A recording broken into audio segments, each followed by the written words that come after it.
పరిశుద్ధ వారం జరుపుకుని, శుభ శుక్రవారం జరుపుకుని, పునరుత్థాన ఆరాధన కూడా జరుపుకుని మరలా ఉద్యోగ కొడుకుల్లోకి వచ్చాం. దేవునికి స్తోత్రం కలుగును గాక. హల్లెలూయా. మన ప్రభు మంచివాడు. ఆయన సమాధిలో లేడు, ఆయన తాను చెప్పినట్లు లేచి ఉన్నాడు. హల్లెలూయా, హల్లెలూయా. మట్ల ఆదివారం తెలుసు కదండి, మనం లాస్ట్ టైం పోయిన ఆదివారం జరుపుకున్నాం. మట్ల ఆదివారం నుంచి పునరుత్థాన ఆదివారం వరకు యేసయ్య చాలా పాఠాలు సంఘానికి బోధించారు. శిష్యులకు కానీ చాలా పాఠాలు, ఒక అధ్యాయంలో బోలని పాఠాలు నేర్పించారు. రాత్రి కొన్ని విషయాలని, కొన్ని మాటల్ని మనం ఆ వచనాల నుంచి ధ్యానం చేయడానికి ప్రయత్నం చేద్దాం, పరిగి వేరుకోవడానికి ప్రయత్నం చేద్దాం. ఒక అధ్యాయంలో ఎన్నో పాఠాలు నేర్పించారు. అమ్మా, నేను మరలా చెప్తున్నాను, యేసయ్య నేరం చేయలేదు, ఆయన మీద నేరం మోపబడింది. మీకు అర్థమవుతుందన్నమాట. పిలాతుని వెళ్ళి అడగండి ఆయన గురించి. ఆయన ఏం చెప్తాడు తెలుసా యేసయ్య గురించి? ఈయన నీతిమంతుడు, ఈయనలో ఏ పాపము లేదని చెప్పాడు. పిలాతు భార్యని వెళ్ళి అడగండి, ఆమె ఏం చెప్తుంది ఆయన గురించి? ఆ నీతిమంతుని జోలికి పోవద్దని చెప్పింది. శతాధిపతి ఏం చెప్పాడు తెలుసా ఆయన గురించి? ఆయన నిజముగా నీతిమంతుడు. అసలు నీతిమంతులు ఎవరును లేరు, అందరూ పాపం చేసి దేవుడు అనుగ్రహించి కృపను కోల్పోతున్నారని రోమాపత్రికలో మాట్లాడితే, ఆది కాండంలో అబ్రహాం ప్రభువుని అడుగుతాడు, ప్రభువా 50 మంది నీతిమంతులు ఉంటే కాపాడతావా? సరే నీకోసం కాపాడతాను. 45 మంది ఉంటే కాపాడతావా? సరే నీకోసం కాపాడతాను. 40 మంది నీకోసం కాపాడతాను. ప్రభువా ధూళిని దుమ్మును నీతో మాట్లాడడానికి 30 మంది ఉంటే కాపాడుతాను. అయ్యా అదే 20 మంది ఉంటే కాపాడతావా? కాపాడు. అయ్యా ఇంకొకసారి మాట్లాడు, నీకు ఇది ఆఖరిసారి 10 మంది ఉంటే కాపాడతావా? నీకోసం కాపాడతాను. ఇంకా అంతకన్నా తక్కువకు వెళ్ళాలి. అసలు పాఠం ఏంటంటే, అసలు అక్కడ 10 మంది కూడా నీతిమంతులు లేరు. అయితే దేవాది దేవుని మహాకృపను బట్టి మనం ధైర్యంగా చెప్పగలిగిన ఒక మాట ఏంటంటే, మనం ఆరాధిస్తున్న దేవుడు నీతి కలిగిన దేవుడు, ఆయన నీతిమంతుడు, ఆయన నీతిని మనకు అనుగ్రహించాడు. ఆయన ఆ మట్ల ఆదివారం నుంచి పునరుత్థాన ఆదివారం వరకు కొన్ని పాఠాలు ప్రభు మనకు బోధించారు. ఈరోజు రాత్రికాల సమయంలో ఒక అధ్యాయాన్ని మన అందరం నేర్చుకుందాం. దానిలో నుంచి పరిశుద్ధాత్మ దేవుడు మనందరితో మాట్లాడును గాక. రైట్. మత్తయి సువార్త 21వ అధ్యాయం అందరం తీద్దామండి. మత్తయి సువార్త 21వ అధ్యాయం. మత్తయి సువార్త 21. అమ్మా నా వైపు చూడండి, అందరూ కలిపి చదవాలి. బైబిల్ ఏ ఒక్కరు చదవటం కాదు, అందరూ చదవాలి, గట్టిగా చదవాలి. రైట్. ఇప్పుడు పాట ఎంత గట్టిగా పాడారో బైబిల్ కూడా అంతే గట్టిగా చదువుతాం. రైట్. 21వ అధ్యాయం. అమ్మ నేను పెద్దగా వాక్యం ఏం చెప్పను, ఒక అధ్యాయం అంతా మనం నేర్చుకుందాం అంతే. రైట్. 21వ అధ్యాయం మొట్టమొదటి వచనాన్ని అందరం కలిపి చదువుతున్నాం. తర్వాత యెరూషలేమునకు సమీపించి ఒలీవల చెట్ల కొండ దగ్గర ఉన్న బెత్పగేకు వచ్చినప్పుడు యేసు తన శిష్యులలో 2 చూచి, అనండి ఈ మాట. అమ్మ నా వైపు చూడండి, మనం ఆరాధిస్తున్న దేవుడు ఎవరో తెలుసా? మనల్ని చూచే దేవుడిని మనం ఆరాధన చేస్తున్నాం. మీకు అర్థమవుతుందా? మనం ఎవరిని ఆరాధిస్తున్నామో ఆయన కళ్ళుండి చూచే దేవుడు ఆయన. ఎందుకు అలా అంటున్నామంటే, చూడని వారు కూడా ఉండవచ్చు కాదంటారా? ఆయన నోరుండి మాట్లాడే దేవుడు, ఆయన హృదయం ఉండి స్పందించే దేవుడు. మీరు ఏమనుకుంటున్నారో నాకు తెలియదు కానమ్మా, ఈ రాత్రి మనందరం ఇలా సజీవంగా, ఆరోగ్యంగా, ఆనందంగా, సంతోషంగా ప్రభువును ఆరాధించగలుగుతున్నామంటే ఒకటే కారణం, ఆయన మనల్ని, మన కుటుంబాన్ని చూచాడు. ఆయన పేరు ఏంటంటే ఎల్రోహి, ఆయన చూచుచున్న దేవుడు ఆయన. అందుకే హాగర్ ఆయనకి ఏమని పేరు పెట్టింది? ఆయన మాట్లాడండి, మీ అందరికి వాక్యం తెలుసు కదా. హాగర్ ఆయనకి ఏమని పేరు పెట్టింది? వారు ఆయన తట్టు తిరుగగా వారికి వెలుగు కలిగేను, వారి ముఖములెన్నడును లజ్జింపకపోయిను. అమ్మ మీరు బాగా వినాలి, ఎవరు మిస్ అవ్వద్దు. ఒక్క 40 నిమిషాలు జాగ్రత్తగా వినాలి. నేను ఒక మాట చెప్తున్నాను, ఏం చెప్పమంటారా? ఈ మాట బాగా గుర్తుపెట్టుకోండి మీరు అందరం. మనం ఆరాధిస్తున్న దేవుడు మనల్ని చూస్తున్న దేవుడు. ఆయన మన అనారోగ్యాలను చూస్తున్నాడు, ఆయన మన ఆర్థిక పరిస్థితులను చూస్తున్నాడు ఆయన. నేను అంటాను, ఆయన గనక మనల్ని చూశాడా, ఇక అన్నిటినీ ఆయనే చూసుకుంటాడు. దేవునికి స్తోత్రం కలుగును గాక. ఒకసారి పక్కన వాళ్ళ వైపు తిరగండి, షేక్ హ్యాండ్ అవ్వండి. షేక్ హ్యాండ్ అవ్వండి, పర్లేదు, ఏం పర్లేదు, కరోనా వెళ్ళిపోయింది. ఏం చెప్తారు? షేక్ హ్యాండ్ కాదు, షేక్ హ్యాండ్ ఇచ్చి ఇక ఆయనే చూసుకుంటాడు మనల్ని అని చెప్పండి. మాట్లాడాలి, ఇక ఆయనే చూసుకుంటాడు అని చెప్పండి. దేవునికి స్తోత్రం కలుగును గాక. అమ్మ మీకు వచ్చి తెలుసా, ఈ రోజుల్లో రాజకీయ నాయకులు అందరూ ఏం చెప్తున్నారు, మాకు ఓటేయండి మేము మిమ్మల్ని బాగా చూసుకుంటామని చెప్తాను. నేనేమంటాను చెప్పనా, యేసే దగ్గరికి వచ్చి మన చేతిలో చాపండి, అన్నిటినీ ఆయనే చూసుకుంటాడు. దేవునికి స్తోత్రం కలుగును గాక. మన ఆనందం, మన సంతోషం, మన ఇన్ని బాధలున్నా, ఇన్ని తిప్పలున్నా, ఇన్ని అనారోగ్యాలున్నా, ఇన్ని ఆర్థిక బంధం, ఇన్ని పరిస్థితులున్నా బయటండి చిన్న చిన్న సమస్యలకే ఆత్మహత్యలు చేసుకుంటున్నారు లోకస్తులు. అవునా కదా? చిన్న చిన్న సమస్యలకే ఓడిపోయామని జీవితాన్ని వదిలేసుకుంటున్నారు. అసలు నాకు తెలిస్తే ఎన్ని బాధలు, ఎన్ని తిప్పలు ఉన్నా నోటి నిండా నవ్వు మాత్రం ఒక క్రైస్తవ జీవితానికి పరిమితం అండి. ఎందుకో, మమ్మల్ని చూచే దేవుడు ఒక ఆయన ఉన్నాడు. ఆయన చూశాడా, ఆయనే చూసుకుంటాడు. అమ్మ ఈ రాత్రి నుంచి మీరేం ప్రార్థన చేయాలి తెలుసా? ప్రభువా, నా బిడ్డను నువ్వు చూడు నాయన, నా కూతురు భవిష్యత్తు నువ్వు చూడు నాయన, నా కుమారుని భవిష్యత్తు నువ్వు చూడు నాయన, నా పరిచర్యను నువ్వే చూడాలి ప్రభువా. మరొకసారి చెప్దామా? యేసయ్యా. చెప్పండి అమ్మ గట్టిగా, అన్న చెప్పండి, యేసయ్యా నువ్వు చూడు నాయన. మా ధైర్యం ఏంటంటే నువ్వు చూస్తే నువ్వే చూసుకుంటావు ప్రభువా. మంచిగా ఆమెన్ అన్నాను ఒకసారి గట్టిగా. చదువుదాం, అందరం కలిపి చదువుదాం. ఇద్దరిని చూచి, 2వ వచనం, మీ ఎదుటనున్న గ్రామమునకు వెల్లుడి, వెళ్ళగానే కట్టబడి ఉన్న ఒక గాడిదయు దానితోనున్న ఒక గాడిద పిల్లయు మీకు వాటిని విప్పి. ఆమేన్ అనండి అమ్మ ఒకసారి. అమ్మ మీకు వచ్చింది తెలుసా, నెంబర్ 1 ఆయన చూచే దేవుడు. రెండో మాట ఏంటి, చూడటమే కాదు, మనల్ని వెళ్ళమని పంపించే దేవుడు ఆయన. శిష్యులకు ఏం చెప్పాడు? మీరు యెరూషలేములోను, అనగా మన ఊరు యెరూషలేము అనగా అపోస్తలుల కార్యగ్రంథంలో ఉంటుంది ఏంటంటే, మీరు యెరూషలేములోను, యోదయలోను, సమరయలోను, బూదిగంతముల వరకు. యెరూషలేము అంటే మనం ఉన్న ప్రాంతం, యోదయ అంటే పక్క ప్రాంతం, సమరయ అంటే ఇంకా పక్క ప్రాంతం, బూదిగంతముల వరకు అంటే మీ అందరికీ తెలుసు. హల్లెలూయా అనండి ఒకసారి గట్టి, హల్లెలూయా. అమ్మ నేనేమంటానంటే, దేవాది దేవుడు మనకి కూడా ప్రకటించే అధికారాన్ని ఇచ్చాడు. మనం కూడా మాట్లాడాలి ప్రభువు గురించి. నాకేమి రాదండి, చిచి అట్ట అనకూడదండి. మన నోటి నిండా యేసే నవ్వుంచాడు. ఎందుకండి? ఆయన గురించి ప్రకటించడానికేనండి. ఎందుకంటే చాలా కట్టబడిన గాడిదలు ఇంకా ఉండిపోయినాయి. వాటన్నిటిని కట్లు విప్పి నా దగ్గరికి తీసుకురండి, మందిరాలకు తీసుకురండి. ఎంతసేపు పాస్ గారులే మాట్లాడాలా? మనం మాట్లాడమా? ఎంతసేపు అయ్యగారోలేసి వారు చెప్పాలా? ఇక తొనులన్నీ మేమే తినాలేక అంతే. మనం మాత్రం మాట్లాడను, అవునా కదా? కానీ మనకు ప్రభువు నేర్పుతున్న ఒక పాఠం ఏంటంటే, మనం వెళ్ళాలి. వెళ్ళటమే కాదు, అనేక మంది బంధకాల్లో ఉన్న వారిని తీసుకుని రావాలి. మంచిగా ఆమెన్నానండి గట్టిగా.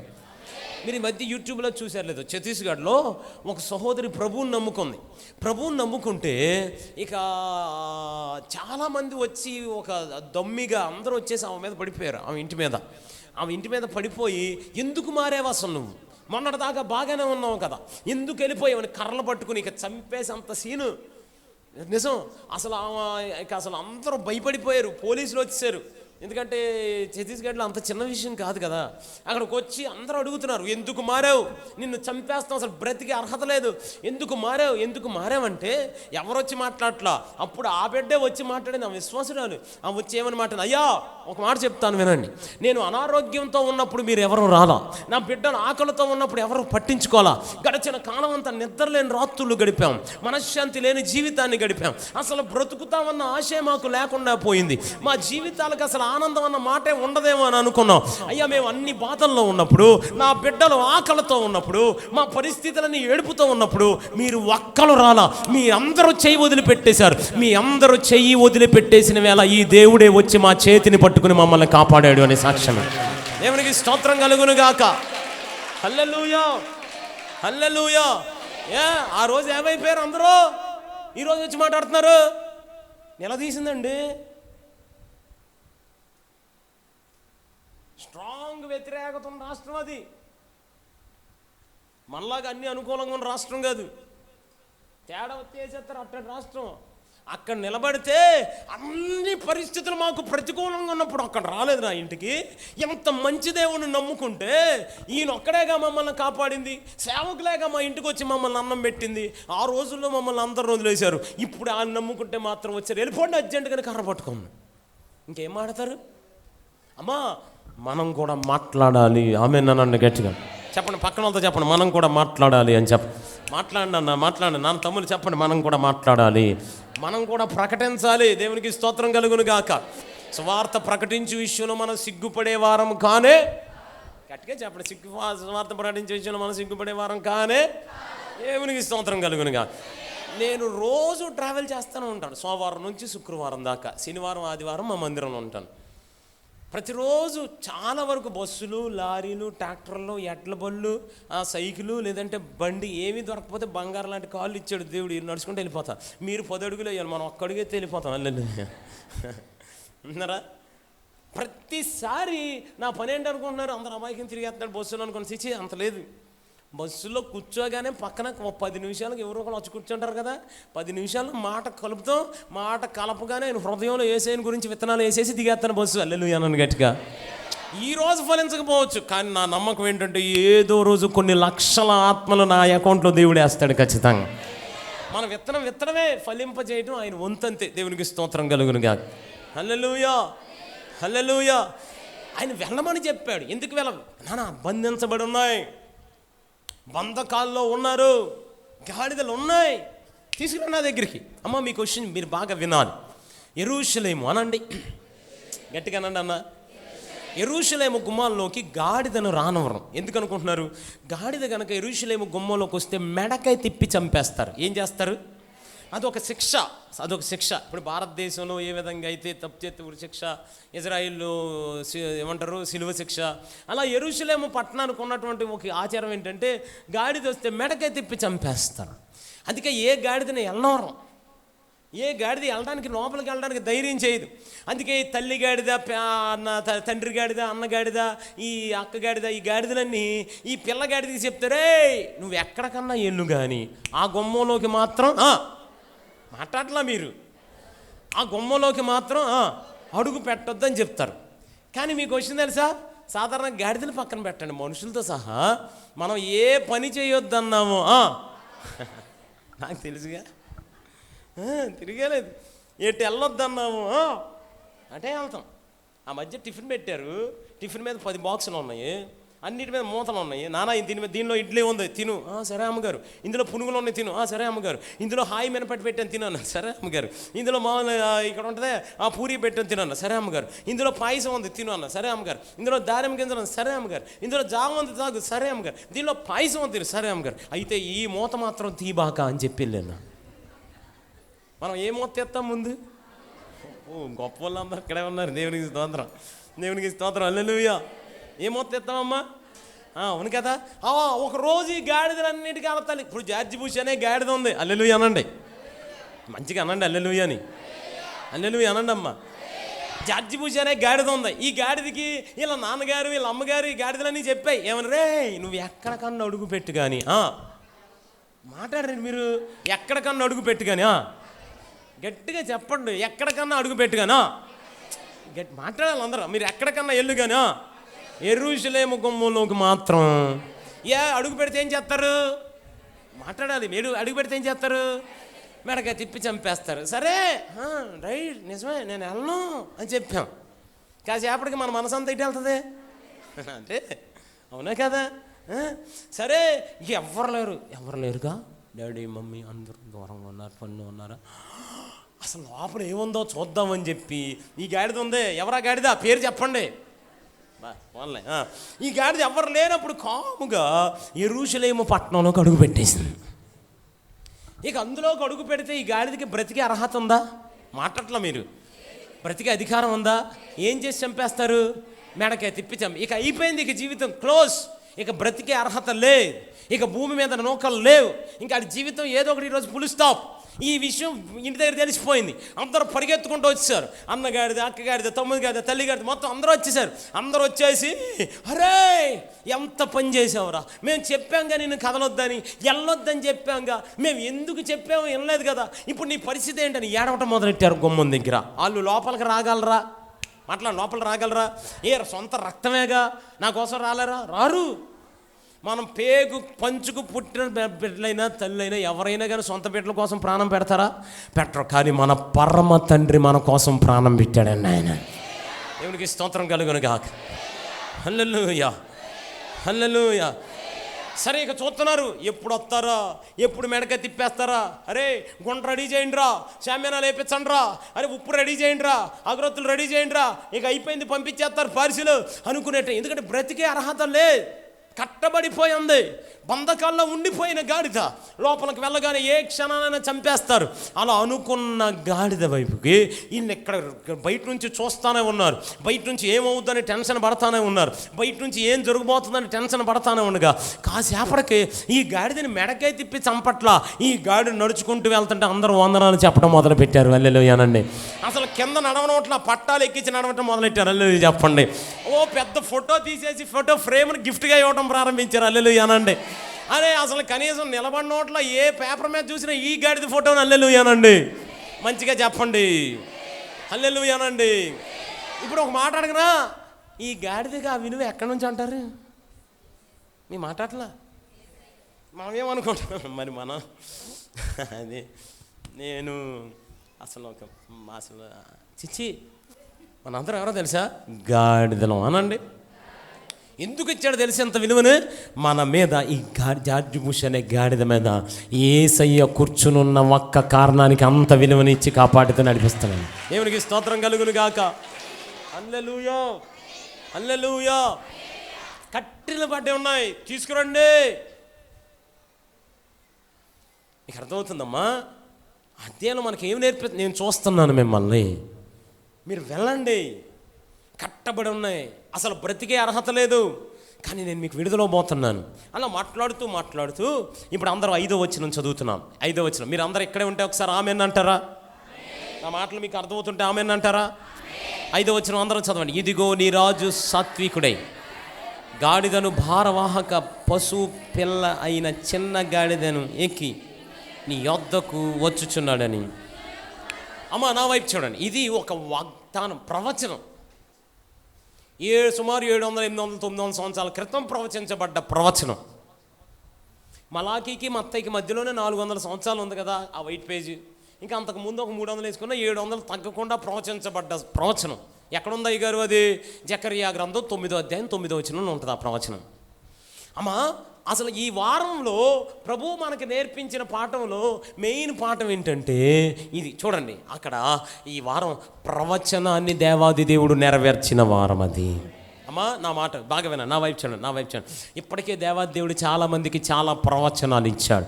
చాలామంది ద్వారా దేవాది దేవుడు మీ జీవితాల గురించి, బిడ్డల గురించి ప్రవచింపజేశాడు. ఇప్పటికే మీ జీవితాల్లో చాలా వాగ్దానాలు ఉన్నాయి. ఇప్పటికే మీ జీవితాల్లో చాలా దర్శనాలు కలిగి ఉన్నారు. ఇప్పటికే దేవుని వాక్కును కలిగి ఉన్నారు. ఇప్పటికే జరగాల్సిన కార్యాల కొరకు ఎదురు చూస్తున్నారు. ఒకసారి అందరు 2 చేతులు పైకెత్తి అలా ఆమేన్ ఆమేన్ ఆమేన్ ఆమేన్ ఆమేన్ ఇలా ఆమేన్ ఆమేన్ ఆమేన్ ఆగకుండా గట్టిగా ప్రతి స్వరం ఒప్పుకోవాలి, ప్రతి నాలుక ఒప్పుకోవాలి. ఆగకుండా గట్టిగా ఆమేన్ ఆమేన్ ఆమేన్ ఆమేన్ అంటుండగానే, మీరు ఆమేన్ అంటుండగానే ఎవరైతే ఆమేన్ అంటున్నారో మన ప్రవచనాలన్నీ ఈ సంవత్సరం దేవాది దేవుడు నెరవేర్చబోతున్నాడు. చాలా వాగ్దానాలు నెరవేర్చబోతున్నాడు. మీ జీవితాల్లో ఈ పరిచర్యలో ఉన్నటువంటి వాగ్దానాలను దేవాది దేవుడు నెరవేర్చబోతున్నాడు. ప్రవచనాలను నెరవేర్చబోతున్నాడు. మన ప్రతి ప్రవచన నెరవేర్పును దేవాది దేవుని సమక్షంలో మన కన్నులారా చూడబోతున్నాం. గట్టిగా చప్పలు కొడుతూ దేవునికి స్తోత్రాలు చెప్దాం. గట్టిగా చప్పలు కొడుతూ హల్లెలూయా, గట్టిగా హల్లెలూయా హల్లెలూయా. అందుకే ఆయన మాట ఇచ్చి మాట తప్పని వాడాయన. దేవాది దేవుని మహాకృపలో పరిశుద్ధాత్మ దేవుడు 16వ ఏట నాకు ఒక పాట ఇచ్చారు. అది మొట్టమొదటి పాట ఆయన రాయించారు. మొట్టమొదటి పాట సి మైనర్ రౌండ్ సార్ టక్కని పట్టుకోండి. కొంచెం సౌండ్ తగ్గించండి, కొంచెం చాలా లైట్గా. యేసయ్యా ఎన్ని తరాలకైనా మాట తప్పేవాడవు కానీ కాదయ్యా,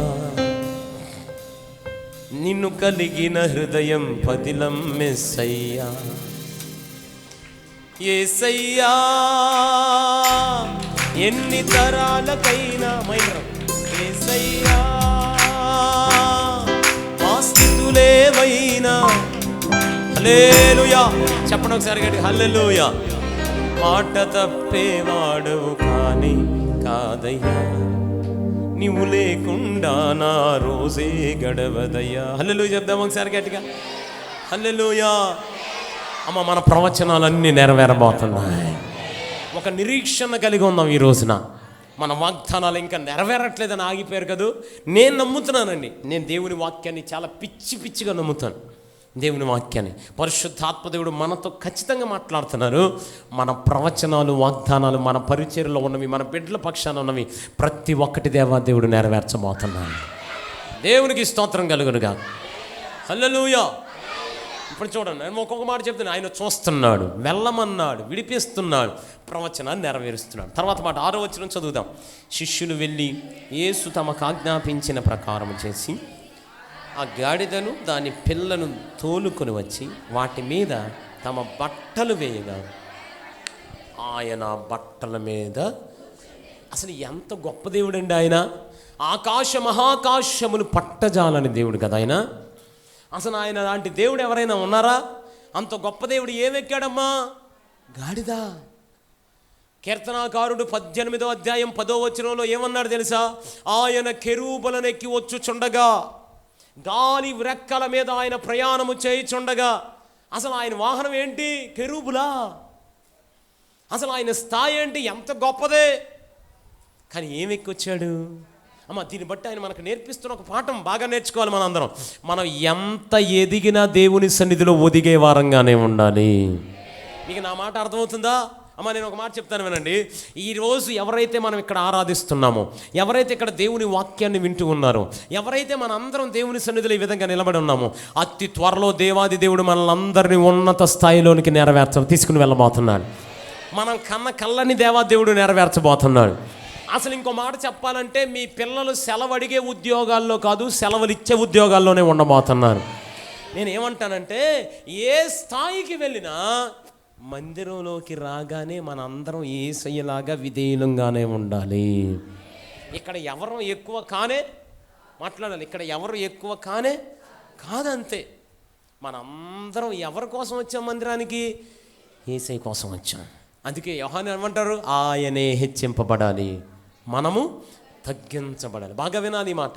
ఆయనే హెచ్చింపబడాలి, మనమే తగ్గించబడాలి. దేవునికి స్తోత్రం కలుగును గాక. హల్లెలూయా.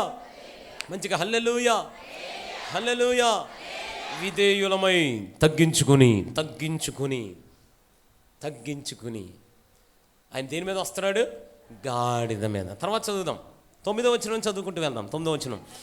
జనాసమూహంలోనూ ఆయన ముందుకు వెళ్ళుచుండిన వారును వెనుక వచ్చుచుండిన వారును, దావీదు కుమారునికి జయము, ప్రభువు పేరట వచ్చువాడు ఆక సర్వోన్నతమైన స్థలములలో.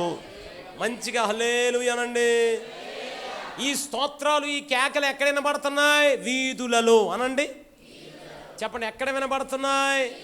మనకి ఈ వారం నేర్చుకోవాల్సింది ఏంటంటే, మన వీధులలో కూడా కేకలు వేసే వారంగానే ఉండాలి.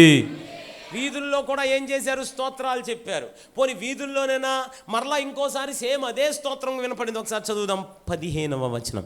కాగా ప్రధాన యాజకులను శాస్త్రులను ఆయన చేసిన వింతలను, దావీదు కుమారునికి జయము అని దేవాలయంలో కేకలు వేయుచున్న చిన్న పిల్లలను చూచి. ఎక్కడ కేకలు వేస్తున్నారు ఈ పిల్లలు? దేవాలయంలో. వాళ్ళు ఎక్కడ వేస్తున్నారు? వీధుల్లో. పిల్లలు ఎక్కడ వేస్తున్నారు? దేవాలయంలో. దీన్ని బట్టి మనకు తేలుతున్న ఫలితార్థం ఏంటి? వీధుల్లో అయినా మనం దేవుని కోసం కేక వేయాలి, దేవాలయంలో అయినా కేక వేయాలి, ఇంటి దగ్గరైనా కేక వేయాలి, ఏమంటే అరణ్యమైనా కేక వేయాలి, స్కూల్ అయినా కేక వేయాలి, కాలేజీలో అయినా కేక వేయాలి. ఎక్కడికి వెళ్ళినా ఏది చేసినా మనందరం దేవునికి జయం, దావీదు కుమారునికి జయం, ప్రభువు పేరట వచ్చువాడు స్తుతించబడును గాక, హోసన్నా జయమే జయమే జయమే అంటూ ఆయన కోసం కేకలు వేసుకుంటూ ప్రకటించే వారంగానే బ్రతకాలి. మీకు అర్థమవుతుందా నా మాట? అవునా కదమ్మా? దీన్ని బట్టి క్రైస్తవుని అంట ఎప్పుడూ ఏముండాలి? స్తోత్రమే ఉండాలి. ఎక్కడికి వెళ్ళినా ఏముండాలి? స్తోత్రమే ఉండాలి. ఏది చేసినా ఏముండాలి? స్తోత్రమే ఉండాలి. అమ్మ, ఇంటి ఓపెనింగ్ ఏం చెప్పాలి మనందరం? గట్టిగా చెప్పండి. ఇంటి ఓపెనింగ్ ఏంటిది? మన నోటి నిండా బర్త్డే మీటింగ్ ఏంటిది? పెళ్ళి. ఏం చేయాలి? విహారయాత్ర. ఏం చేయాలి? కొత్త బట్టలు కొనుక్కున్నాం. ఏం చేయాలి? కొత్త ఇల్లు కట్టుకున్నాం. ఏం చేయాలి? గట్టిగా చెప్పండి. ఆరోగ్యం. ఏం చేద్దాం? అనారోగ్యం. ఏం చేయాలి? సంబరం. ఏం చెప్పాలి? కరువు. ఏం చెప్పాలి? జీవం. ఏం చెప్పాలి? మరణం. ఏం చెప్పాలి? ఎక్కడైనా ఏం చేయాలి? మనం దేవుని కొరకు కేకలు వేసే వారంగానే బ్రతకాలి. అందుకే ఆయన అన్నాడు, మనం బ్రతికినను చచ్చినను క్రీస్తు వారమై ఉన్నాము అన్నాడు. వీళ్ళు పరంజ్యోతయ్య గారు అప్పట్లో ఒక మాట చెప్పేవారంట. ఒక అన్యురాలు బిందు పెట్టింది పంపు దగ్గర. తర్వాత ఆయన వెనక ఒక విశ్వాసి ఒక తల్లి గారు బిందు పెట్టారు. ఈలోపు అన్యురాలు బయటికి వెళ్ళింది, నీళ్ళు వెళ్ళిపోతున్నాయి, బిందు పెట్టేవాళ్ళు లేక ఈ తల్లి ఏం చేసిందంటే ఏమో బిందు పెట్టుకుంది విశ్వాసి. ఈలోపు ఆమె నెమ్మదిగా వచ్చేసి ఇక అరిసేస్తుంది ఆమె మీద. అదేంటి, ఒక క్రమం లేదా, ఒక క్యూ పద్ధతి లేదా? నన్ను దోచేసుకుని వెళ్ళిపోతావా? నన్ను దోచేసుకుని వెళ్ళిపోయి నీ బిందు పెట్టుకుంటావా?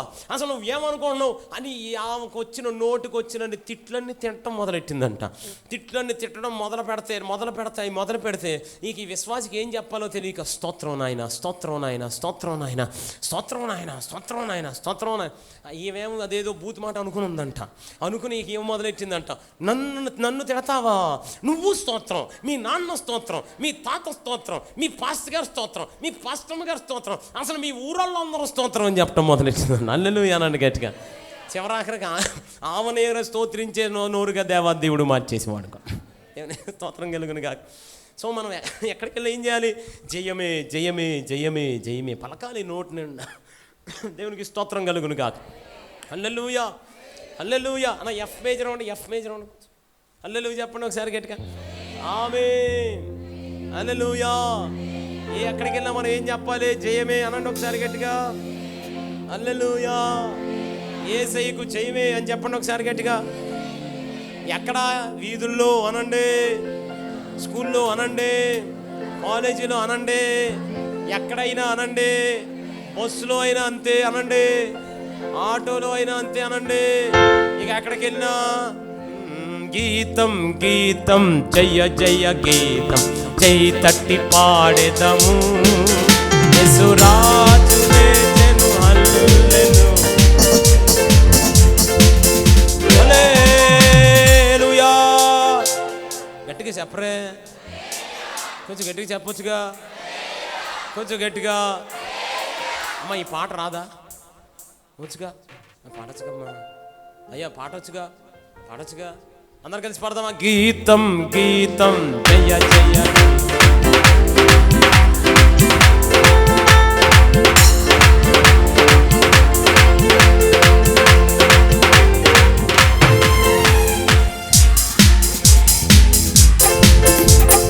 జయమా పఠించెదము, లేచినాడురా సమాధి గెలచినాడురా. అందరూ లేచి గెలచినాడురా. లేతునని తా చెప్పినట్టు లేతు ఓ లేఖనము నెరవేరునట్లు లేచినాడురా సమాధి గెలిచినాడురా. యేసు లేచి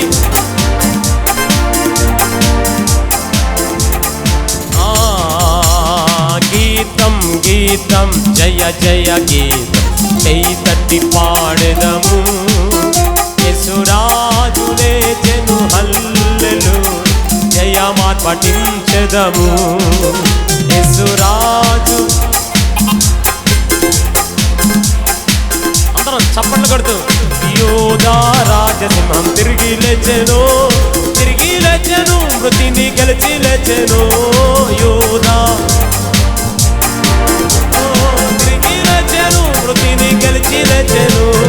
యోధా రాజసింహం యేసు ప్రభువే, మన యేసు ప్రభువే. యోధా రాజసింహం యేసు ప్రభువే, మన యేసు ప్రభువే.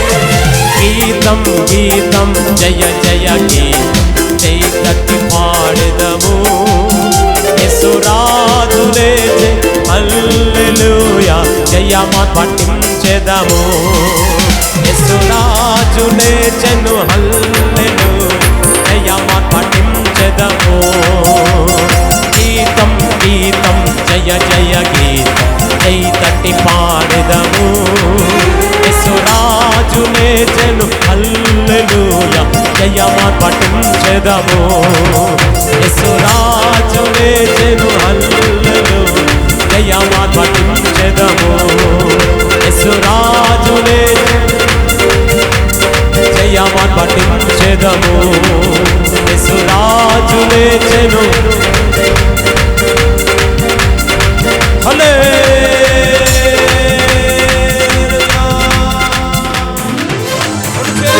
దేవునికి స్తోత్రం చెప్దాం. అమ్మ ఒకసారి ఆర్భాటం చేయండి గట్టిగా, హల్లెలూయా హల్లెలూయా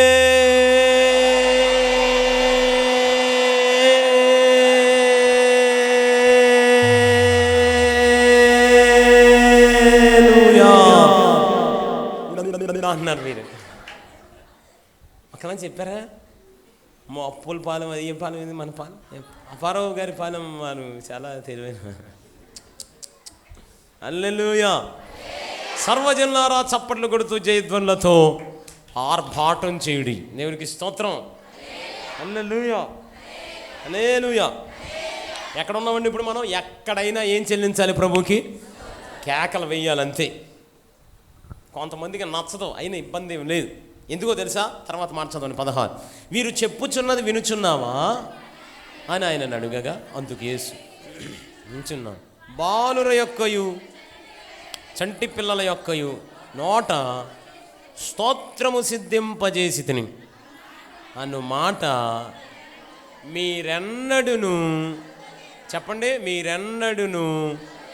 అమ్మా కొంచెం ఈ మాట గట్టిగా చెప్పండి. మీరెన్నడును నా మాట వినండి. అమ్మా చాలా చిన్నవాడిని, చాలా అల్పుణ్ణి, మీ అందరికీ వందనాలు చెప్తూ సాధారణంగా ఈ ప్రశ్న అడగకూడదు కానీ అడుగుతున్నాను. మీ ప్రార్థనతో పరలోకాన్నే ఈ భూమి మీదకి తీసుకొచ్చిన వారు చాలామంది, మీ కన్నిటికి దేవుని కృపాసనాన్ని తాకిన వారు ఇక్కడ ఉన్నారు.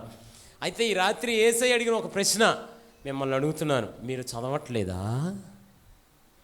పౌలయ్య గారు అడిగిన మాట కాదు అది, పేతురు గారు అడిగిన మాట కాదు అది, భక్తులు రాసిన మాట కాదు, స్వయంగా యేసయ్య అడిగిన మాట. చదవట్లేదా? మీరు చదువుతున్నారా?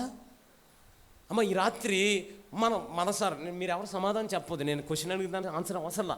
కానీ మీలో మీరు పరిశీలన చేసుకోండి. అసలు దేవుని వాక్యాన్ని మీరు చదువుతున్నారా? యేసయ్య ఏమన్నాడు? మీరు చదవట్లేదా? మీకు క్వశ్చన్ తెలుసమ్మా?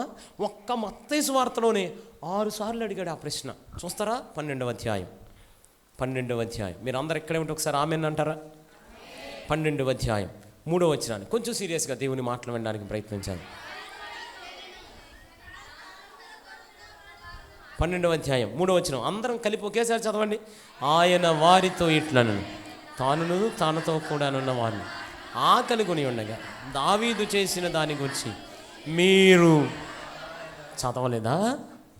అమ్మా అడగం, చదువుతున్నారా? అసలు చదవట్లేదా? 5వ వచనం చదవండి. 12వ అధ్యాయం 5వ వచనం. మరియు యాజకులు విశ్రాంతి దినమును దేవాలయంలో విశ్రాంతి దినము ఉల్లంఘించి నిర్దోషులై ఉన్నారని మీరు ధర్మశాస్త్రమందు. ఇప్పుడు 3 సార్లు అడిగాడు. కరెక్టేనా? రైట్. నేను మళ్ళీ అడగనా? చదువుతున్నారా? 19వ అధ్యాయం 5వ వచనం. 19వ అధ్యాయం 5వ వచనం. అమ్మ ఈ మాటలు కొంచెం జాగ్రత్తగా అండర్లైన్ చేసుకోండి. ఈ పెద్ద మర్మాలు కాకపోవచ్చు కానీ ఒక విశ్వాస జీవితానికి చాలా అవసరమైన పాఠం ఇది. వారం రోజుల్లో ఆయన ఏం చేశాడు? మట్టలు పట్టుకుని తిరిగాడు, వెళ్ళిపోయాడు. చాచా లేదు, బోలని పాఠాలు నేర్పించాడు సంఘానికి. చదవని 19వ అధ్యాయం 5వ వచనం. ఇందు నిమిత్తము పురుషుడు తల్లిని తండ్రిని విడిచి తన భార్యను హత్తుకొను, వారిద్దరూ ఏక శరీరమై ఉందరని చెప్పారని మీరు చదవట్లేదా? 4 రైట్. 21వ అధ్యాయం 42వ వచనం. మరియు యేసు వారిని చూచి ఇల్లు కట్టువారు నిషేధించిన రాయి మూలకు తలరాయి ఆయన, ఇది ప్రభువు వలననే కనిగెను, ఇది మన కన్నులకు ఆశ్చర్యం అన్నమాట. మీరు లేఖనములలో ఎన్నడూ చదవలేదా? అసలు ఎంతకాలమైంది బైబిల్ తీసి? చదవట్లేదా? 22వ అధ్యాయం 32వ వచనం. నేను అబ్రహాము దేవుడను, ఇసాకు దేవుడను, యాకోబు దేవుడినై ఉన్నానని దేవుడు మీతో చెప్పిన మాట మీరు చదవట్లేదా? అమ్మ, మీరు నోట్ చేసుకుంటున్నారా ఈ మాటలో? ఎన్నిసార్లు అడిగాడు ఒక్క మత్తయి సువార్తలో? 6 సార్లు. ఏ భక్తుడో ప్రవక్త అడిగిన మాట కాదు, స్వయంగా యేసయ్య అడిగిన మాట.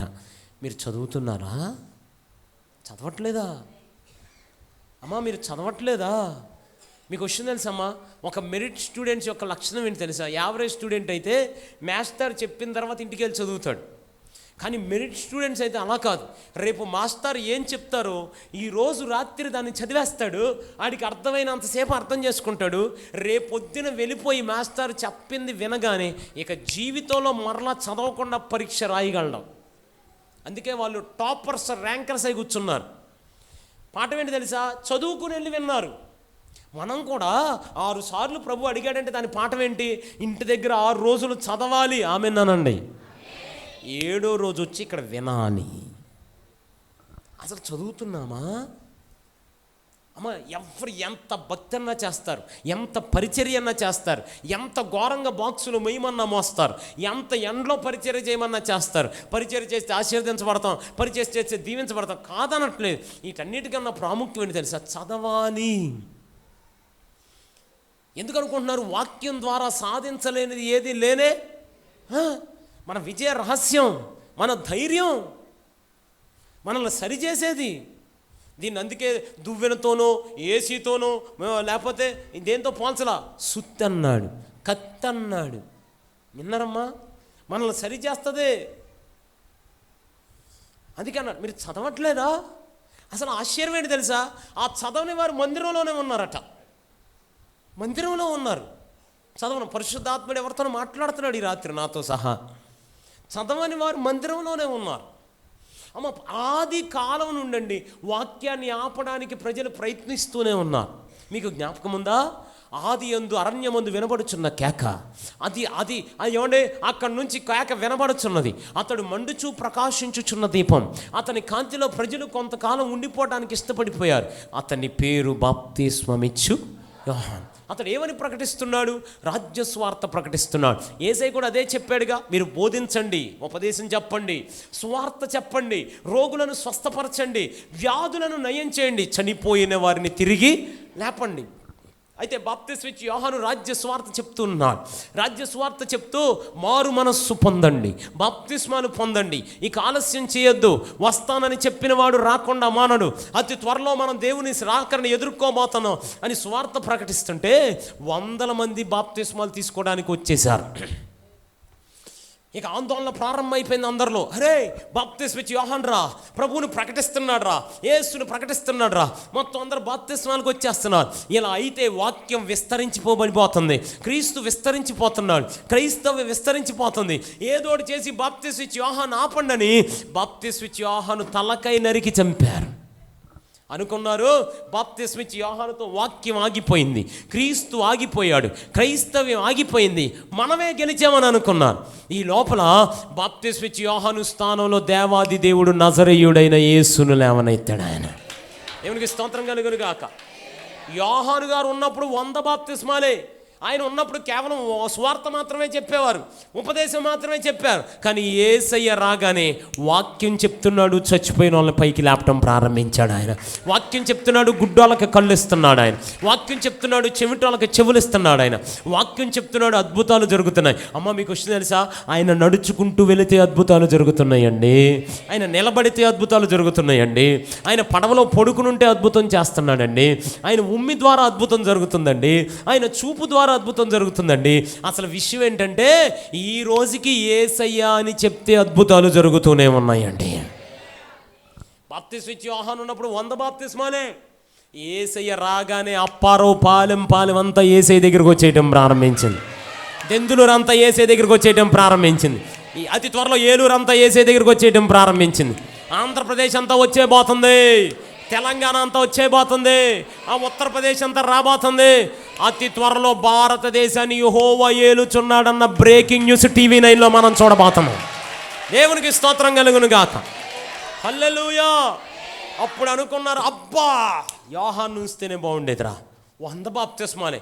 అనవసరంగా తీసుకొచ్చి పెట్టాము ఈయన్ని. ఊర్లు దేశాలన్నీ మార్చేస్తున్నాడు. వాక్యం విస్తరించిపోతుంది, క్రీస్తు విస్తరించిపోతున్నాడు, క్రైస్తవ్యం విస్తరించిపోతుంది. ఏదోటి చేసి ఆపండని యేసయ్యను కూడా సిలువేసి చంపారు. ఆ రోజు అనుకున్నారు యోహాను కన్నా గొప్పవాడు ఎవరు రారనుకున్నాం, యోహాను కన్నా బాగా వాక్యం చెప్పేవాడు లేడనుకున్నాం, యోహాను కన్నా అద్భుతాలు చేసేవాడు ఎవరు లేరనుకున్నాం. యేసయ్య వచ్చారు, కానీ యేసయ్య కన్నా బాగా ఎవరు వాక్యం చెప్పలేరు, యేసయ్య కన్నా బాగా ఎవరు అద్భుతాలు చేయలేరు. సో ఇక్కడతో వాక్యం ఆగిపోయింది, క్రీస్తు ఆగిపోయాడు, క్రైస్తవం ఆగిపోయింది. మనమే గెలిచామనుకునే లోపల దేవాది దేవుడు 12 మంది అపోస్తులను లేవనెత్తాడు. ఆయన 12 మందిని చంపేశారు, 120 మంది అయిపోయారు. ఆమెను చెప్పాలి. 3,000 మంది అయిపోయారు, 5,000 మంది అయిపోయారు, 25,000 మంది అయిపోయారు. అమ్మ బాగా వినాలి, ఈరోజు ప్రపంచ జనాభా 800 కోట్ల మంది. అందులో సగానికి పైగా అంటే సుమారు 450 కోట్ల మంది ఈరోజు ఇది పట్టుకుని అబ్రహాము దేవుణ్ణి ఆరాధన చేస్తూ బ్రతుకుతున్నారు. దేవునికి స్తోత్రం కలుగును గాక. అందుకే పౌలయ్య గారు తిమోతికి రాస్తూ ఒక మాట చెప్పాడు, తిమోతే స్వార్థ నిమిత్తం నన్ను సంఖ్యలలో బంధించారు తిమోతి, రేపొద్దు నిన్ను కూడా బంధిస్తారు తిమోతి, ఆ తర్వాత ఎలీషా గారిని బంధిస్తారు తిమోతి, విలియమ్స్ అయ్య గారిని బంధిస్తారు తిమోతి, మోషే గారిని బంధిస్తారు తిమోతి, జేమ్స్ అయ్య గారిని బంధిస్తారు తిమోతి, బుష్ గారిని బంధిస్తారు తిమోతి. ఎవరినైనా బంధించవచ్చు, కానీ ఈరోజు వరకు దేవుని వాక్యము బంధించబడి ఉండటం నేను ఎంతవరకు చూసి ఉండలేదు అని ఉత్తరం రాశాడు. దేవునికి స్తోత్రం కలుగును గాక. హల్లెలూయా. అందుకనే యెహెజ్కేలు ప్రవక్త ఏమంటాడంటే దీన్ని తినేయమన్నాడు. ఏం చేయమన్నాడు? మాట్లాడను. ఎవరైనా చెప్పింది ఆ మాట? సూపరం. దాన్ని భక్షించమన్నాడు, తినేయమన్నాడు. దేని తినమన్నాడు? అదే వేసాను. చదవట్లేదా అమ్మా? అసలు బైబిల్ పూర్తి చేసి ఎంతకాలం అయింది? బైబిల్ మన హృదయంలో దాచుకుని ఎంతకాలం అయింది? ఇప్పుడు చేతుల్లో బైబిల్ ఉంది కాబట్టి సరిపోయింది. ఇప్పుడు రేపొద్దున కొంచెం అటు ఇటు అయ్యి ఏదో జరిగి రేపు జూన్ 4 తర్వాత బైబిల్ లేదనుకోని ఏం చేస్తాం? ఇంకా బాప్తిస్మాలు ఆపండి, ఏం చేస్తాం? ఇంకేడపోతాం? ఇప్పుడు బైబిల్ ఉంది కాబట్టి సరిపోతుంది, సేవకులు ఉన్నారు కాబట్టి సరిపోతుంది. ఎవడో వచ్చి అందరూ నేసేంట్రా సేవకులు అంటే ఎవడు దిక్కెవడు? అంతే కదా. గ్రాహం స్టెయిన్స్ గారిని ఆయన 2 పిల్లల్ని కాల్చేస్తే ఎవరేం చేయగలిగారు? ఎవరేం చేయలేదు. జస్ట్ స్టేటస్లో అయ్యా మీ మీ మీ ఏమంటారు, మీ శ్రమ వ్యర్థం కాలేదు లైన్ అని పెట్టామంతే స్టేటస్లో. అంతకంటే ఎవరేం చేయగలిగాం? ఈ పొద్దున ఎవడో వచ్చి ఏదో చేసేస్తాడు, ఇంతమంది ఉన్నారు సేవ ఏం చేస్తాం? ఎవరేం చేయాలి? అవునా కదా. నేనేమంటానంటే సమయం ఉండగానే, పరిస్థితులన్నీ అనుకూలంగా ఉండగానే, దేవుని వాక్యం ఇంకా మన చేతుల్లో ఉండగానే, సేవకులు అందరూ ఉండగానే ఆయన సొంత రక్షకుడిని అంగీకరించాలి. కందాకే రాణి దగ్గర ఆర్థిక శాఖ మంత్రి ఒక ఆయన ఉంటాడు. ఆయన ఫిలిప్పు చెప్పగా సువార్త విని వెంటనే బాప్తిసం పొందాడు. నేను అంటాను వాళ్ళిద్దరు పైకి రాగానంట దేవుని ఆత్మ ఫిలిప్పును కొనిపోయింది. ఇక ఎన్నటికీ అతను ఫిలిప్పును చూడలేదు. అప్పుడు కనుక వెంటనే బాప్తిసం పొందకుండా ఉంటే ఫిలిప్పుకి ఆ భాగ్యం, అదే ఆ ఆర్థిక శాఖ మంత్రికి ఆ భాగ్యం దక్కేదా? పాస్టర్ గారు లేడుగా, కనపడలేదుగా. నేనేమంటానంటే సేవకులు అందుబాటులో ఉండగానే, ఆమె అనండి ఒకసారి గట్టి, ఇంకెందుకు ఆలస్యం చేయటం? హల్లెలూయా అనండి ఒకసారి మంచిగా చెప్పండి. హల్లెలూయా, హల్లెలూయా. ఏం చేయాలి? చందమాని అనండి ఒకసారి గట్టిగా. మన హృదయాల్లో ఏమంటారు, మన నరనరాల్లో జీర్ణించేసుకోవాలి, తినేసేయాలి. ఏమంటే దీనికోసం మన పితరుడు ఎంత కష్టపడ్డాడండి. విలియం కేరీ గారు సొంత దేశాన్ని వదిలిపెట్టి వచ్చాడండి, ఇక్కడికి వచ్చి తన్నులు తిన్నాడండి, ఎన్నో అవమానాలండి. భార్య చచ్చిపోతే గుంట తవ్వటానికి రండి అంటే ఒక్కడు రాలేదండి. ఆయన గుంట ఆయన తవ్వుకుని భార్య నీడ్చుకుంటూ వెళ్ళి పాతేసుకున్నాడండి. మన తాతలు చచ్చిపోతే అమ్మమ్మలు నాన్నమ్మలు బతుకున్నారంటే సతీగా సంగామనాన్ని రూపమాపడానికి రాజా రామ్మోహన్ రాయ్ని ప్రేరేపించిన దైవజీవుడు ఎవరైనా విలియం కేరీ కాదా? పెన్ను తెచ్చింది ఎవరు? ఆయన కాదా? పేపర్ తెచ్చింది ఎవరు? ఆయన కాదా? బ్యాంకింగ్ సెక్టార్స్, రైల్వేస్ ఇవన్నీ తెచ్చింది ఆయన కాదా? ఇక్కడికి వచ్చినందుకు ఏం మిగిల్చుకున్నారు అసలు? వాళ్ళు ఏముంది వాళ్ళ దగ్గర? అసలు అందరూ వచ్చి ఎటు పట్టుకుపోయారు, ఏమి లేవు. అనాథ శవాలు మిగిలినాయి, అనాథ సమాధులు మిగిలినాయి, పిల్లలు కోల్పోయారు. ఎంతో కష్టపడి తర్జుమా చేసిన బైబిల్ అంతా ఒకసారి కాలిపోతే మొత్తం ఆర్పడానికి రండి అంటే నీకు ఆనందం ఎక్కువ వచ్చావు, ఇక్కడికి మమ్మల్ని ఏం చేయమంటామన్నారు. అలా త్యాగాన్ని మర్చిపోగలమా మనం? మిషనరీల త్యాగాన్ని. ఇక్కడికి వచ్చి అనాథ సమాధులు ఇక్కడ మిగలలేదా వాళ్ళవి? ఎన్ని చోట్ల లేవు? వాళ్ళందరూ ఎందుకు కష్టపడ్డారు? మనం ఏమన్నా వాళ్ళకి బంధువులు అవుతామా, అల్లులమా, మామలమా, లేకపోతే కొడుకులమా, కూతురు? వాళ్ళకి మనకు సంబంధం ఏంటి? వెళ్ళి విలియం కేరీ గారిని రేపు పొద్దున వెళ్ళాడు, ఎందుకు కష్టపడ్డావయ్యా అంత కష్టం, ఎందుకు వచ్చావయ్యా అసలు ఎంత దూరం అని అంటే ఆయన ఏం చెప్తారు తెలుసా? ఏ విధము చేతనైనా భారతదేశం అంతా పరలోకంలో కనపడాలని ఒక ఆశ కదా వాళ్ళందరిది. అమ్మ, ఈరోజు మనల్ని అందరిని యుద్ధంలో కనిపించే యుద్ధ విమానాలన్నీ మ్యూజియంస్లో ఉన్నాయి, కానీ విలియం కేరీ గారు తర్జుమా చేసిన పరిశుద్ధ గ్రంథాన్ని మన అందరి చేతుల్లో ఉండేలాగా చేశాడు పరిశుద్ధాత్మ. అయినా చదవకపోతే ఎలాగా?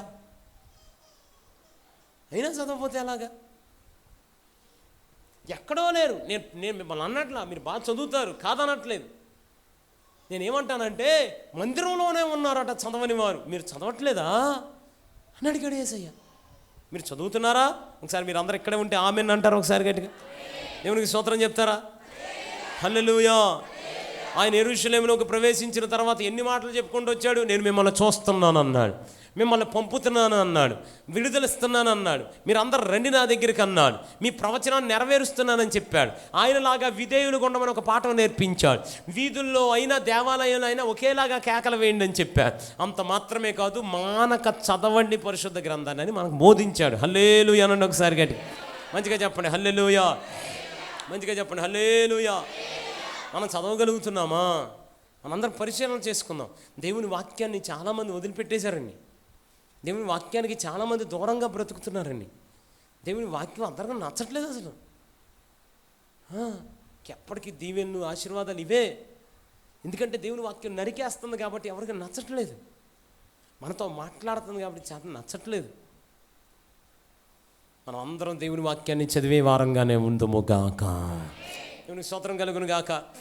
అమ్మ, మీకు చదవటం రావట్లేదా? రేడియోలో పెట్టుకోండి, మీ పిల్లగాలతో చదివించుకుని వినండి, కానీ దేవుని వాక్యాన్ని మాత్రం మానక చదవండి. ఆమెను చెప్పండి ఒకసారి గట్టిగా. హల్లెలూయా. హల్లెలూయా. ఇక్కడ దేవుని వాక్యం అంత శక్తి ఉంది. హల్లెలూయా అనండి ఒకసారి గట్టిగా. ఈ ఫోన్లు అంట ఈ మధ్య కొన్ని యాప్లు వచ్చినాయి అంట. యాప్లు ఏం చేస్తాయి అంటే మనం ఎప్పుడు చచ్చిపోతామో చెప్తాయి అంట. దాన్ని తీసుకొచ్చి ఫేస్బుక్లో పెడతారు. నిజం. సమాధి మీద ఏమని రాసి ఉంటుందో కూడా ఆయే యాప్లు చెప్పేస్తాను. అదొక ఆట. వాడు ఫేస్బుక్లో పెట్టుకున్నాడు, ఆడి సమాధి మీద ఏం రాసుకున్నాడు తెలుసా? ఆనందించండి. మరలా చెప్తాను, ఆనందించండి. కొంచెం సమాధి రాదు మార్చొచ్చు గారు వాక్యం అంటే యాప్. పెళ్ళిళ్ళు ఎప్పుడు అవుతున్నాయి కూడా చెప్తుందంట ఈ యాప్. నేను రోజు ఎదుగుతున్నాను, నాకు చెప్పట్లేదు ఇది. అసలు ఇంకో ఆశ్చర్యం ఏంటంటే పెళ్ళిళ్ళు అయిన వాళ్ళకి కూడా చెప్పేస్తుందంట పెళ్ళి ఎప్పుడైతే. తెగ ఎత్తికేస్తున్నారు ఒకడు. ఎందుకు? ఆ మధ్య ఒకడు వచ్చాడు నా దగ్గరికి, అన్నయ్య అన్నాడు. ఏంటో నా కోసం ప్రార్థన చేయన్నయ్య. రా, నేను చచ్చిపోతున్నాను. ఎవరు చెప్పారా? యాప్. ఎప్పుడు రా? రేపు శుక్రవారం అంట. ఆ రోజు మంచి రోజు అంట, నేను వెళ్ళిపోతే మంచిదంట అని ఆడు ఆస్తి నాకు రాసిస్తున్నాడు. సైకిల్ తాళం. ఏంటిది అది? సైకిల్ తాళం నాకు రాసిస్తున్నాడు, ఉంచేసుకొని. ఈ రోజుల్లో అలా లేవంటారా? ఏమండి, అవునా కదా? అయ్యా, ఆ రోగం వచ్చినాడు ఎక్కువ కాలం బతకడంట. అయ్యా, ఎవరు చెప్పారు? యాప్. ఎవరు చెప్పారు? డాక్టర్లు. ఎవరు చెప్పారు? రిపోర్ట్స్. నేను డాక్టర్స్ని ఏమంటలా, రిపోర్ట్స్ని ఏమంటలా. కరెక్టే, వాళ్ళు చెప్పింది కరెక్టే. ఆ రోగం వచ్చినాడు ఎక్కువ కాలం బ్రతకడం నేను ఏమీ అనట్లేదు. ఆ యాప్ చెప్పిన మాట నిజమే. ఆ జబ్బు వచ్చినాడు ఎక్కువ కాలం బ్రతకడం. ఆ యాప్లేమో మనం ఎక్కువ కాలం బ్రతకమని చెప్పాయి, కానీ మన చేతిలో ఉన్న ఈ యాప్ ఏమో మీరు దీర్ఘాయుష్వంతులు అవుతారని మాట్లాడలేదా? అయ్యా, బిడ్డలు పుట్టనంట. ఎవరు చెప్పారు? App, doctors, reports. చెప్పింది కరెక్టే, 100% రిపోర్ట్స్ చెప్పింది కరెక్టే, డాక్టర్స్ చెప్పింది కరెక్టే, యాప్ చెప్పింది కరెక్టే. కానీ ఆ యాప్ ఏమో పిల్లలు కలగరని చెప్పింది. మన చేతిలో ఉన్న ఈ యాప్ మాత్రం మీరు మీ పిల్లల మీరు చూస్తారని మాట్లాడలేదా? ఎందుకు చదవాలి మనం? దేవుని వాక్యం అండి.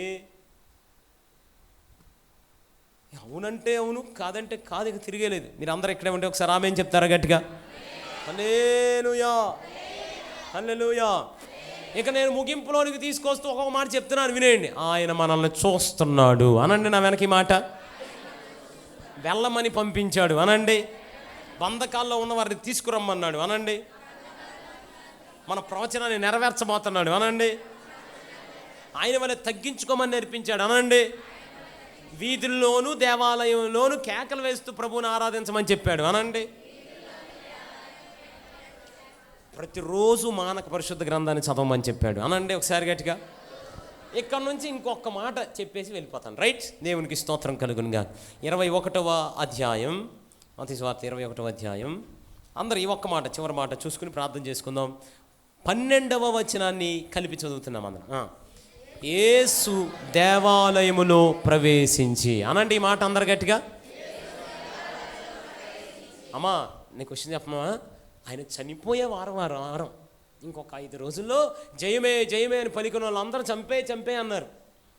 ఆ చనిపోయే ముందు కూడా ఆయన ఎక్కడున్నాడు అది గుర్తుపెట్టుకోవాలి. మనకి ఏం మాది నేర్పాడని తెలుసా? మనం ఆ చివరి శ్వాస వరకు, అంటే మనం ఈ లోకంలో తుది శ్వాస వదిలి పరలోకంలో తొలి శ్వాస ప్రారంభించేంత వరకు మందిరంలోనే బ్రతకాలి. అంతే, ఇక తిరిగేలేదు. పిల్లగాళ్ళు ఉన్నారు, మంచిగా పరిచయం చేస్తున్నారు. ఇక్కడతో అయిపోకూడదు, సమంతో అయిపోకూడదు. ఎప్పుడు దాకా ఉండాలి తెలుసా? మనం ఈ లోక యాత్ర ముగించేంత వరకు మనం మందిరంలోనే ఉండాలి. అసలు సాధారణంగా ముఖ్యమంత్రి గారిని కలిసే భాగ్యం వస్తే మామూలుగా ఏమడుగుతాం మనం వెళ్ళి? అయ్యా నాకు స్థలం రాలేదయ్యా, అమ్మఒడి రావట్లేదయ్యా, ఆసరా రావట్లేదయ్యా, ఇవన్నీ అడుగుతాం, అవునా కదా? స్వయంగా రాజుగారిని కలిసి మాట్లాడే అవకాశం వచ్చిందండి ఆ జనాంగానికి, దావీదుని కలిసే మాట. దావీదు గారి దగ్గరికి వెళ్తే ఏమడగాలి? అయ్యా మా మందిరానికి 1 ఎకరం స్థలం ఇయ్యయ్యా, ఆ పక్కన అది ఇవ్వయ్యా, ఇది కావాలయ్యా, మాకు ఇది లోటుగా ఉందయ్యా, ఇది చెయ్యయ్యా అని అడగాలి. అదేంతో 122వ కీర్తనలో ఒక గుంపు ఉంది. ఆ గుంపు స్వయంగా రాజుగారి దగ్గరికి వెళ్ళి దావీదు గారి దగ్గరికి వెళ్ళి ఏమడిగారు తెలుసా? స్థలం అడగట్లా, బంగారం అడగట్లా, వెండి అడగట్లా, వజ్రాలు అడగట్లా, వైడూర్యాలు అడగట్లా. దావీదు గారు ఎంతసేపు ఉంటావయ్యా సింహాసనం మీద? అసలు చిరాకు రావట్లేదా? ఆ సైన్యం మధ్యలో, ఆ సెక్యూరిటీ మధ్యలో ఎంతకాలం ఉంటావు? రా, సభలు జరుగుతున్న ఈ మందిరానికి వెళ్ళి అక్కడ దేవుణ్ణి ఆరాధిద్దాం రా అని పలకటం ప్రారంభించాను. అందుకే ఏమన్నాడు 122లో? యెహోవా మందిరమునకు వెళ్ళుదుమని జనులు నాతో అనినప్పుడు నేను గొర్రెల కాపరిగా ఉన్నవాడిని తీసుకొచ్చి రాజసింహాసనం మీద కూర్చోబెట్టినా ఆ తీవ్రత తగ్గలేదండి. ఆ వైరాగ్యం పోలేదు, దేవుడి మీద ఆ ప్రేమ పోలేదు. బంధువులు వస్తే మానేస్తాం మనం మందిరాలు, అవునా కదా? అక్కడికి వెళ్ళినా కానీ ఏమాత్రం తేడా రాలా. అసలు నేను అంటాను, మీరు అసలు ఇంకా అలాగే ఉన్నామా? మనం చాలామంది అలా లేవు. ప్రారంభంలో ఎలా ఉండేవాళ్ళం? ప్రారంభంలో మన పరిస్థితి ఎలా ఉండేది? ప్రారంభంలో మన రోషం ఎలా ఉండేది? ప్రారంభంలో మన ప్రార్థనా జీవితం ఎలా ఉండేది? ప్రారంభంలో వాక్యంలో సమయం ఎంత ఉండేది? ప్రారంభంలో మందిరం గురించినటువంటి ఆసక్తి ఎంత ఉండేది? క్రమక్రమంగా తగ్గిపోలేదా? ఆంధ్రులు ఆరంభ శూరులు అంటారు, ప్రారంభం సూపర్. కానీ దేవుని లేఖనాలు ఏం చెప్పే తెలుసా? మన కార్యారంభం కన్నా కార్యాంతమే శ్రేష్టంగా ఉండాలి. మొదట మీ స్థితి కొద్దిగా ఉన్న తుదకు మీరు మహిమ నుండి అధిక మహిమకు వెళ్ళాలని చెప్పారండి. ఇదివరకు ఏం బతికాడరా? చిచ్చి, అదేం సాక్ష్యం? ఇదివరకు బతకడం ఏంటమ్మా? మనం చచ్చిపోయేదాకా అలాగే బ్రతకాలి. ఇదివరకు ఏం ప్రార్థన చేసేవాళ్ళు రా సిస్టర్కి? ఇదివరకు చేయటం ఏంటి సార్? ఈ లోకాన్ని విడిచిపెట్టే వరకు అదే ప్రార్థనాత్మ మనం అందరి మీద ఉండాలి. ఇదివరకు ఏం ఆరాధన ఇదివరకు చేయటం ఏంటి? ఇక్కడ నుంచి వెళ్ళిపోయేంత వరకు ఇక్కడ ఆగిపోవాలి. ఇక్కడ అయిపోగానే వెంటనే ఊపిరి అయిపోగానే అక్కడికి వెళ్ళిపోగానే మళ్ళీ పరలోకంలో ఆరాధన చేయడం ప్రారంభించాలి. తగ్గకూడదు. కానీ చాలామంది అలా ఉన్నారంటారా? ఇదివరకు ఏం ఉండేవాడు రా ఇదే. అమ్మా మీకు క్వశ్చన్ తెలుసా? అలా ఎంతో అద్భుతంగా ప్రారంభించిన వారు ఈరోజు ఏమైపోయారు? మీ అందరికీ తెలుసా? K.A. పాల్ గారు తెలుసు కదా. అమ్మా ఏంటి అసలు ఆయన స్థాయి ఏంటి? ఎంత గొప్ప దైవజనుడు ఆయన. ప్రతి తెలుగువాడు గర్వించదగ్గ సేవకుడండి ఆయన. ఆయన విశాఖపట్నం ఒకసారి వస్తే, సొంత విమానంలో అమెరికా నుంచి వస్తే, ప్రస్తుతం ఎలక్షన్ టైంలో నిలబడుతున్న ఒక ముఖ్యమంత్రి గారు, మాజీ ముఖ్యమంత్రి గారు, మన మాజీ ముఖ్యమంత్రి గారు, పేరు వద్దులండి, ఆయన అనేక సంవత్సరాలు ముఖ్యమంత్రిగా చేసిన ఆయన, ఇప్పుడు కూడా నిలబడుతున్నారు. ఆయన ముందు చేతులు కట్టుకుని నిలబడ్డ వీడియోలు ఉన్నాయి సార్ K.A. పాల్ గారి దగ్గర. ఏంటి అసలు చిన్న విషయమా? మీరు యూట్యూబ్లో చూడండి. దైవజనుడు బర్నబాస్ గారని ఆయన ఒక మాంత్రికుడు, భయంకరమైన మాంత్రికుడు. యూట్యూబ్లో ఆయన సాక్ష్యం ఉంది. తెనాల్లో అక్కడికి K.A. పాల్ గారు ఒక మీటింగ్కి వస్తున్నారట తెనాలి. అందరూ ఆయన మీద మ్యాప్ వేశారు. ఏమని? ఈరోజు సాయంత్రం K.A. పాల్ వస్తాడు చంపేనని. ఆయన ఈయనతో బేరం కుదుర్చుకుని ఆయన మీదకి 146, 147 శక్తులను వదిలేరట. రెడీగా పెట్టుకు కూర్చున్నాడు అక్కడ సౌండ్ సిస్టమ్ దగ్గర. వీళ్ళు మెసేజ్ పెట్టగానే టక్కన వదులుతాడు. మొత్తం అన్నీ వచ్చేసి ఒకేసారి ఆయన వేదిక మీద రాగానే టక్కన చంపేస్తాయి. ఇక ముహూర్తం రెడీ అయిపోయింది. కాసేపులో అయిపోతాడు. అక్కడ కూర్చొని ఉన్నాడు. అక్కడ కూర్చొని చూస్తున్నాడు. ఎప్పుడు వదులుదామా వదిలేరా అన్న. వెంటనే స్టేజ్ మీదకి వచ్చాడు. అందరు చప్పట్లు కొడుతున్నారు, మ్యూజిక్ వాయిస్తున్నారు. మంచి హంగామాగా ఉంది. అసలు బేభత్సంగా ఉంది స్టేజ్ అంతా. ఇలా ఉండగా ఇక అయిపోయింది. ఇంకో 2-3 నిమిషాలు వెళ్ళిపోతాడు. బయలుదేరిపోయినాయి అక్కడి నుంచి అనగానే 147 శక్తులు అలా పరిగెత్తుకుంటూ రాగానే, వేదిక దగ్గరికి రాగానే ఆయన మీద ఉన్న మహిమకు తట్టుకోలేకంట ఆ 150 దయ్యాలు వెనక్కి వెళ్ళిపోయి వాళ్ళ బాసుకు చెప్పినాయి అంట, నా మాట విని నువ్వు కూడా పరిగెత్తిపో, ఆయన దగ్గర తెలియని ఏదో దేవుని శక్తి దాగుందని సాక్ష్యం ఇచ్చాను. ఒక్క దెబ్బకు మారిపోయాడు ఆయన. ఈరోజు అద్భుతమైన సేవ చేస్తున్నాడు ఆయన. ఏమైపోయింది ఈరోజు చూడలేదా మీరు? ప్రారంభంలో ఏం ప్రారంభించారు సార్, మరి ఈరోజు ఎందుకు ఇలా అయిపోయాం? మనం పడిపోతున్నాం, దిగిపోతున్నాం. మనం అనుకుంటున్నాం ఎక్కడికో వెళ్ళిపోతున్నాం అని, లేదు ఇక్కడే ఉండిపోతున్నాం. ఈరోజు చాలా క్రైస్తవ జీవితాలు అనుకోవటంలో సరిపోతుంది. అనుకుంటున్నాం అంతే.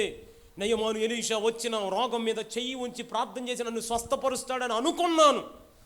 చాలామంది యవ్వన బిడ్డలు అలా అనుకునే కదా ఇంకా అలా ఆగిపోతున్నారు, కళల కంఠంతో ఆగిపోతున్నారు. అందుకే అబ్దుల్ కలాం గారు ఏమన్నారు తెలుసా? నిద్రపోయినప్పుడు వచ్చేది కళ కాదు, మీకు నిద్ర పట్టకుండా చేసేదే కళ అన్నాడు ఆయన. నిద్ర రాకూడదు అసలు మన కళ నెరవేరేంత వరకు. ఏమంటే పరిశుద్ధ గ్రంథంలో కూడా ఎంతమంది అలా ప్రారంభించలేదు? సంసోను అనండి. సంసోనుకు ఉన్నంత వెరైటీ అనేటింగ్ పాత నిబంధనలో కానీ కొత్త నిబంధనలో కానీ అసలు ఎవరికన్నా ఉందంటారా? ఏదో చెప్పండి గట్టిగా. ఎవరికి లేదు. అసలు ఆయన క్రీజులో నిలబడితే ఎవడన్నా బౌలింగ్ చేస్తా ధైర్యం చేస్తాడా? యుద్ధంలో నిలబడితే ఫిలిస్తీన్లు నోట నవ్వుండనిచ్చేవాడా? ఒక్కొక్కరు నిలబడితే అసలు ఏంటండి, ఒక కోడి పిల్లని పట్టుకోవడానికి మనకు అసలు మామూలుగా ఎన్ని తెప్పలు వచ్చేస్తాయి అమ్మ. అసలు ఎప్పుడైనా చూసారా కోళ్ళు? లేదా? ఏదో ఊరు వెళ్తే అసలు కోడి అంటే ఎట్లా చూస్తున్నారు రా? ఇంకా ఏంట్రా కోడి తెలియదు కానీ చికెన్ తెలుసు అంట వాళ్ళకి.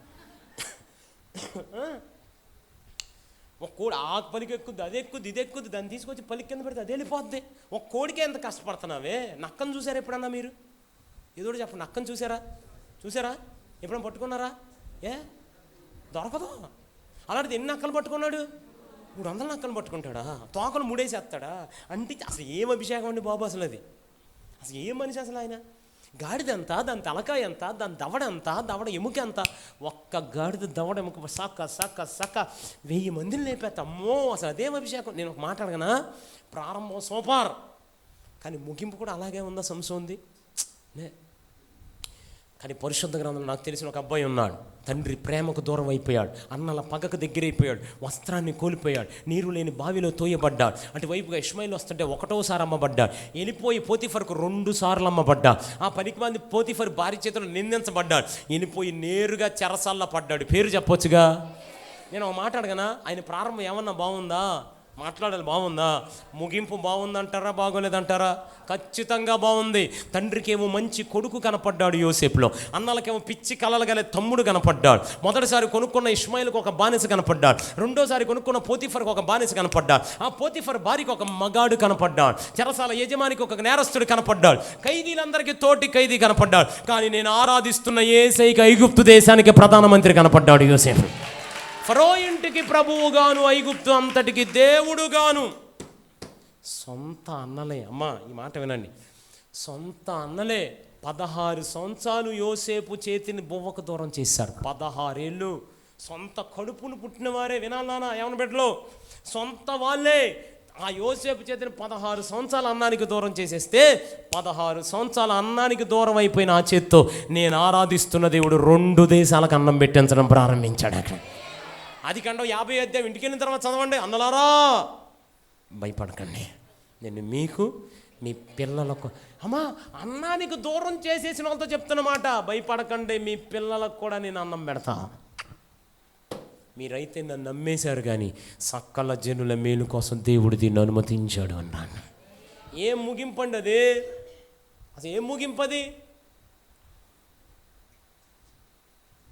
పడిపోతున్నామేమో ఒకసారి పరిశీలించుకుందాం ఈ రాత్రి, ఆలోచించుకుందాం ఈ రాత్రి. మోషే అనండి, మోషే గారు మీ ప్రయాణం ఎక్కడ నైలు నదిలో ఉంటాడు, చచ్చిపోతాడు తెలియని చోట, మొసళ్ళు తిరిగే చోట, గాఢంధకారపు లోయలో, మరణఛాయలో అక్కడే ఆగిపోయాడా? లే. అంతకన్నా కిందకి లే. మరి ఏమైంది? అక్కడి నుండి క్రమక్రమంగా పెరుగుతూ రూపాంతర కొండ మీద తన ప్రయాణాన్ని ముగించలేదా? మీకు టైటానిక్ తెలుసా? ఏదో చెప్పండి, తెలుసా? ఏంటిది అది? వాడా అనండి ఒకసారి. 256 మంది కట్టారు దాన్ని. ఎంతమంది? టైటానిక్ అంటే అర్థం ఏంటంటే అన్సింకబుల్, అంటే మునిగిపోనిది అని అర్థం. అనండి ఈ మాట. ఏంటిదమ్మా? మునిగిపోనిది. అసలు మన వాళ్ళు పేర్లు పెడతానో సూపర్. అసలు ఎంత అద్భుతమైన పేరు పెట్టాడు. అసలు ఈ మధ్యకాలంలో మనుషుల పేర్లు కన్నా కుక్కల పేర్లు ఎదిరిపోతున్నాయి. నిజమైన బాబు. మొన్న ఆ మధ్య ఊరు వెళ్ళాను. అమ్మగారు పిలుతూ అరే పాండ్సు అని పిలిచారు. అమ్మగారు మీ అబ్బాయి పేరు భలే ఉంది అమ్మగారు అన్న. అబ్బాయి కాదు అబ్బాయి అన్న. అమ్మాయి అమ్మగారు అన్న. అమ్మాయి కూడా కాదు అబ్బాయి. మరి ఎవరన్నా? లోపల నుంచి వచ్చింది నాన్న నల్లగా బంగారు లాంటి పేరు వేస్ట్ చేసావు కదమ్మా. అది ఎంత మంచి పేరు ఆ పేరు, అవునా కదా? ఎవరికి పెట్టేశారు? మరి దీనికి ఏం పెట్టారు? మునిగిపోనిది. దాని ఓపెనింగ్ రోజున జాన్ స్మిత్ రిబ్బన్ కట్ చేస్తాను, దేవుడు కూడా దీన్ని ముంచేయలేడు అన్నాడు. ఇంకోటి రిబ్బన్ కట్ చేస్తాను, ఆడికి జీవితంలో మీకు ఇలాంటిది కనపడదు అన్నాడు. ఆడి మాట ఫలమేమో ఈ రోజు వరకు ఎవరికి కనపడలేదని. మొన్న దాన్ని ఎత్తుక్కుంటూ పోయిన నవంబర్లో 4-5 వెళ్ళారంట కోటీశ్వర్లు, వాళ్ళు కూడా వెళ్ళిపోయారు. నేను వెంటనే వెళ్ళాడుగా నోవాక్ గారు అన్న. ఏంట్రా అన్న? అదే నీ పడవ ఎక్కడ ముంచేసా అన్నా. అదేంట్రా అన్న? మేము 256 మంది కట్టాం, అసలు మునిగిపోయిందని దానికి పేరు పెట్టాం, చాలా టెక్నాలజీతో కట్టాం, మేమే ముంచేసావంటే, నువ్వు కర్రతో కీలుతో గమ్ముతో కొట్టావంటే నువ్వు కూడా ఎక్కడో ముంచేసి ఉంటావు, ఎక్కడ ముంచేసా అని అడిగా. వెంటనే ఆయన చెప్పాడు, నేను చెప్పేది జాగ్రత్తగా అన్నాడు. ఏంటన్నా? నా పడవ తన ప్రయాణాన్ని అప్పారో పాలెంలోనే ప్రారంభించింది, మా మందిరం ముందే ప్రారంభించింది, అక్కడే ఆగిపోలా, అంతకన్నా కిందకి వెళ్ళిపోలా, ఆమె చెప్పాలి. అక్కడి నుంచి క్రమక్రమంగా పైకి ఎదుగుతూ ఆమె చెప్పాలి. నీళ్ళ తాకిడికి అటు ఇటు కొట్టుకెళ్ళిన మాట వాస్తవమే, స్తోత్రం చెప్పాలి. శ్రమలకు అటు ఇటు కొట్టుకెళ్ళిన మాట వాస్తవమే, అటు ఇటు ఆమె స్తోత్రం చెప్పాలి. చుట్టూ ఉన్న వాళ్ళు ఎంత భక్తి చేస్తున్నారు, వీళ్ళకే కష్టాలేంట్రా, వీళ్ళకే బాధలేంట్రా అని అనుకున్న మాట వాస్తవమే. కానీ తీరాన్ని చేరే రోజు ఒక రోజు రానే వచ్చింది. మమ్మల్ని అన్న వాళ్ళందరూ అలా చూస్తూ అలా మునిగిపోతుండగానే దేవాది దేవుడు నా పడవని కింద ఆగన ఒక అరారతు పర్వతం మీద తన ప్రయాణాన్ని ముగిసేలాగా చేశాడు. దేవునికి స్తోత్రం కలుగును గాక. హల్లెలూయా. చూసుకోండి, పడిపోతున్నామేమో.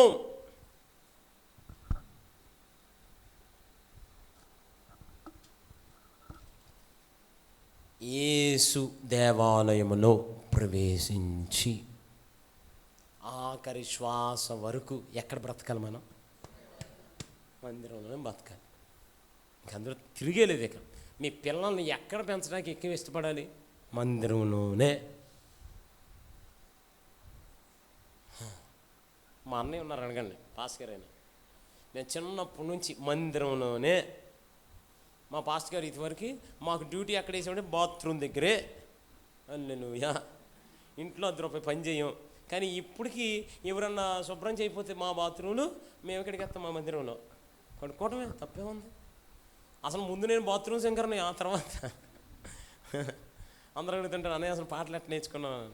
ఏమీ లేదు, మరి కంపోతుంది కదా, దాన్ని ఏం చేయాలి? ఏదో ఒకటి ఆలోచించాలి, ఏదో ఒకటి చెయ్యాలి. ఎందుకంటే ప్రతిరోజు గడిగేయాలి కదా. మంచి వాసన వస్తుంది అక్కడ. అటు చూస్తారేంటమ్మా, వాసన బాగానే ఉంటుంది కదా, అటు చూస్తారు. మరి అదే వచ్చి ఏం చేసేవాడిని అంటే, ఇట్ట కాదని హల్లెలూయా స్తుతి మహిమ ఎల్లప్పుడు దే,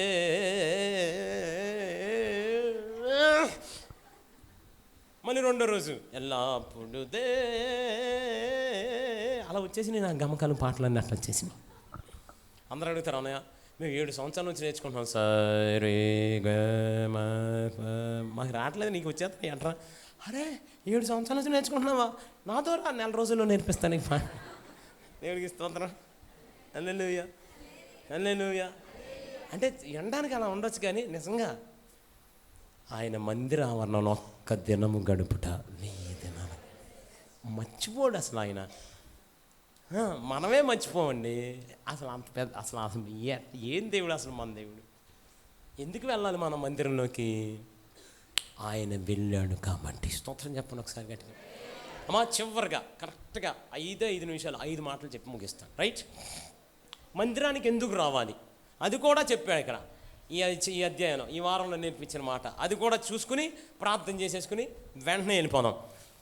మందిరానికి ఆయన వచ్చారు, మనం ఎందుకు రావాలి? 16వ వచనం అందరూ చదివేయండి గట్టిగా. వినుచున్నావా? అడిగి అందుకు యేసు వినుచున్నాను. బాలుర యొక్కయు చంటి పిల్ల యొక్క నాట స్తోత్రము అనండి ఒకసారి గట్టిగా. అమ్మా ఏముంటో తెలుసా? మందిరంలో స్తోత్రాలు ఉంటాయి. హల్లెలూయా అనండి, స్తోత్రం అనండి, స్తుతి చేయుట యథార్థవంతులకు. ఇక తిరిగేలే, దేవునికి స్తోత్రం కలుగును గాక. మందిరంలో ఏముంటుంది చెప్పాలి? ఏముంటుంది అమ్మ? 66 పుస్తకాల పరిశుద్ధ గ్రంథంలో దేవుడు మన కొరకు అంతా మంచే చేశాడు, అవునా కాదా? మొట్టమొదటి పేజీని ప్రారంభించింది ఎలా తెలుసా? ఇది మంచిది. వెలుగు కలిగిన మంచిది, ఆకాశం మంచిది, చెట్లు మంచివి, జ్యోతులు మంచివి, చేపలు మంచివి, ఆదాము మంచిది. అవునా కదా? అంటే ఎంత మంచి చేసిన దేవునికి మీరు ఏమన్నా మంచి చేయగలరా? మాట్లాడాలి కొంచెం గట్టిగా. ఏమన్నా చేయగలమా? ఇప్పుడు మామూలుగా ఇప్పుడు ముఖ్యమంత్రి నవరత్నాలు ఇచ్చారు, ఆయన దగ్గరికి వెళ్ళిపోయారు రేపు పొద్దున, ఏమంటే మీరు మాకు ఎంత మేలు చేశారు కదా, మీకు ఇంకో రత్నం ఇస్తాను తీసుకుంటారని ఇస్తారా మీరు? ఆయనకి ఎందుకు? ఆయన స్థాయి వేరు కదా, మనం ఏమవ్వగలం, ఏమవ్వలేం. అవునా కదా? ఇప్పుడు నేను ఏమంటానంటే మీరు బాగా వినాలి ఈ మాట, దేవునికి స్తోత్రం చెప్పండి ఒకసారి గట్టి. అంత మంచి చేసిన దేవునికి మంచి చేయాలని మీకు లేదా? కృతజ్ఞత ఉంటుంది కదా మనందరికీ, అవునా కదా? అంత మంచి చేసిన దేవునికి ఏదో మంచి చేయాలని మీకు ఉంటుందా ఉండదా? ఆ మంచి ఏంటిది? ఏమీ చేయలేం. మంటి మనుషుడు మహిమ కలిగిన వానికి ఏం మంచి చేయగలడు అని ఎతికితే మనకు దొరికిన మంచి ఒకటే 92వ కీర్తన 1వ అధ్యాయం, యెహోవాను స్తుతించుట. అంతకు మించి ఏమి మంచి లేదు. మందిరంలో ఏముంది తెలుసా? స్తోత్రాలు ఉన్నాయి. రెండో మాట వెంటనే, ఒక్కొక్క మాట ఒక్కొక్క నిమిషం. రెండో మాట, నెంబర్ 1, మందిరంలో స్తోత్రాలు ఉన్నాయి. రెండో మాట 14వ వచనం చదవండి అమ్మా.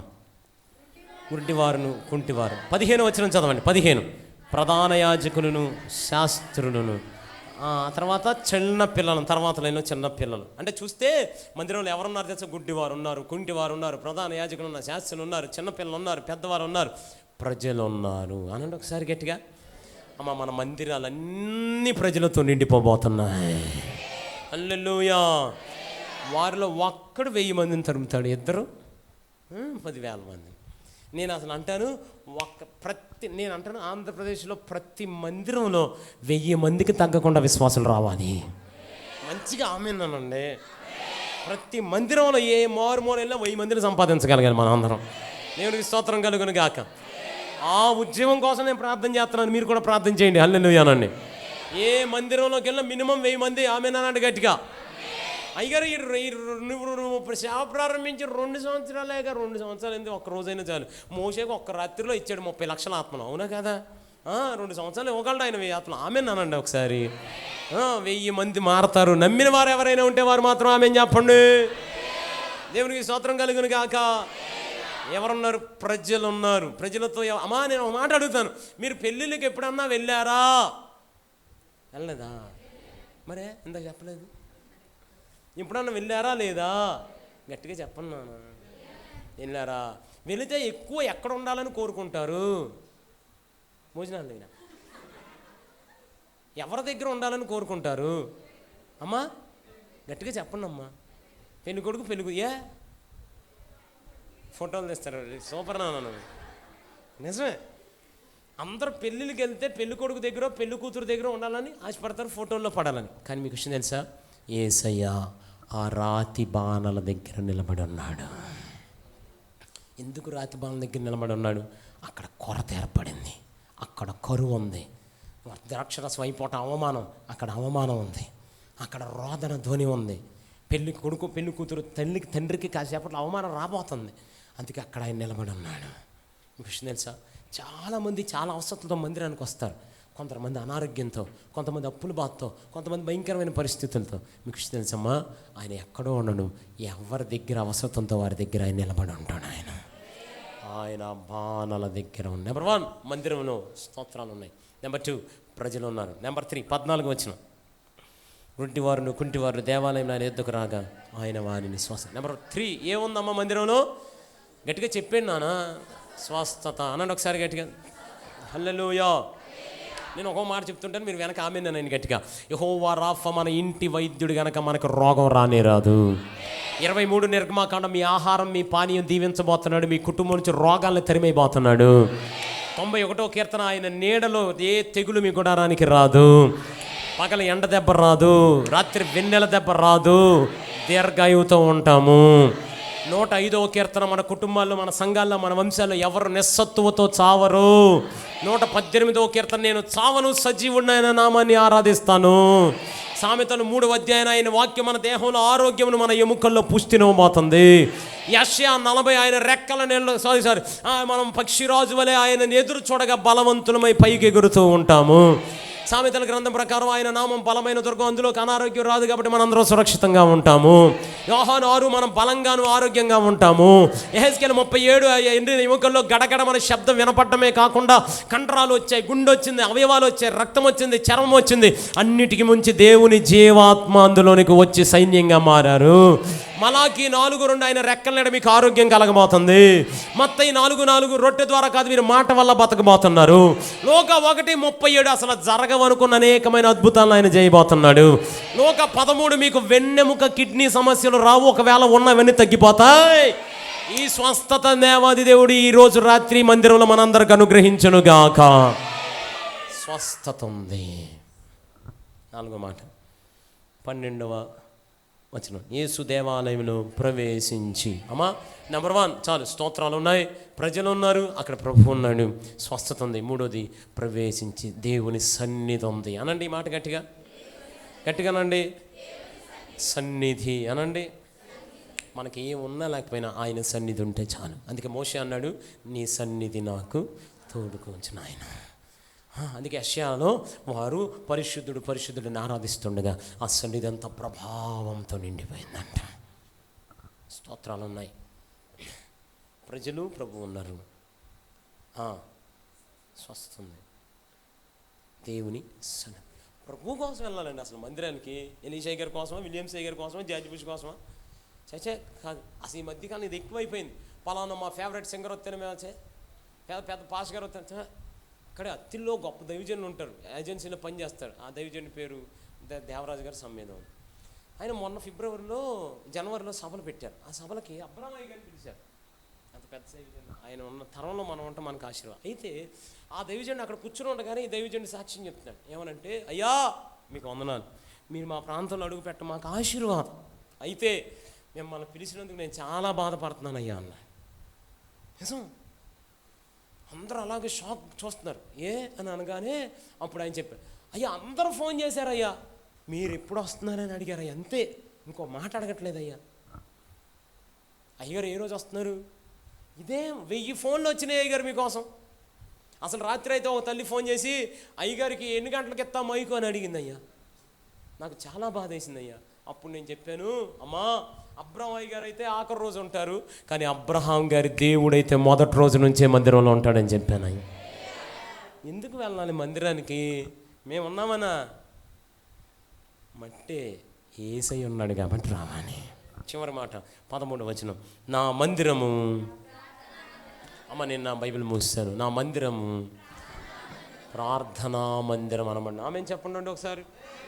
హల్లెలూయా, హల్లెలూయా. ఒక మాట చెప్పనా చివరిగా, జీవితంలో మనందరం ఒకటి అలవాటు చేసుకోవాలి, ఎక్కువగా ఒంటరిగా ప్రభువుతో గడపడానికి అలవాటు చేసుకోండి. ప్రార్థనా పరులుగా మారండి, ప్రార్థనా పరులుగా బ్రతకండి.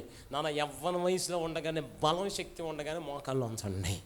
మన మోకాలు నల్లగైపోవాలి, అప్పుడు మోకాలు తెల్లగైపోతాయి. విన్నారా? ఎందుకో తెలుసా? నేను ఆరాధిస్తున్న దేవుడు ప్రార్థన ఆలకిస్తాడు. ఆయన ప్రార్థన అయిపోయిన తర్వాత జవాబు ఇచ్చేవాడు కాదు, ప్రార్థన జరుగుతుండగానే జవాబిస్తాడు ఆయన. ఆయన ప్రార్థనకు జవాబు ఇవ్వలేని వాడైతే నాకు మొర్ర పెట్టండి, కుదిరితే మీకు ఉత్తరం ఇస్తాను. నా బైబిల్ అలా చెప్పలా, నాకు మొర్ర పెట్టండి నిశ్చయముగా మీకు ఉత్తరం ఇస్తాను అన్నాడు ఆయన. అమ్మ మీకు వచ్చింది తెలుసా? అరే ఆ పిల్లోడు మంచి పాటగాడరా, ఆ సాక్ష్యం మనకు వచ్చినా రాపైన ఇబ్బంది ఏమి లేదు. అరే ఆ పిల్లోడు మంచి ప్రసంగికుడు, అసలు అవసరంలా ఆ సాక్ష్యం అని. కానీ చచ్చిపోయే లోపు మనం పొందుకోవాల్సిన సాక్ష్యం ఏంటి తెలుసా?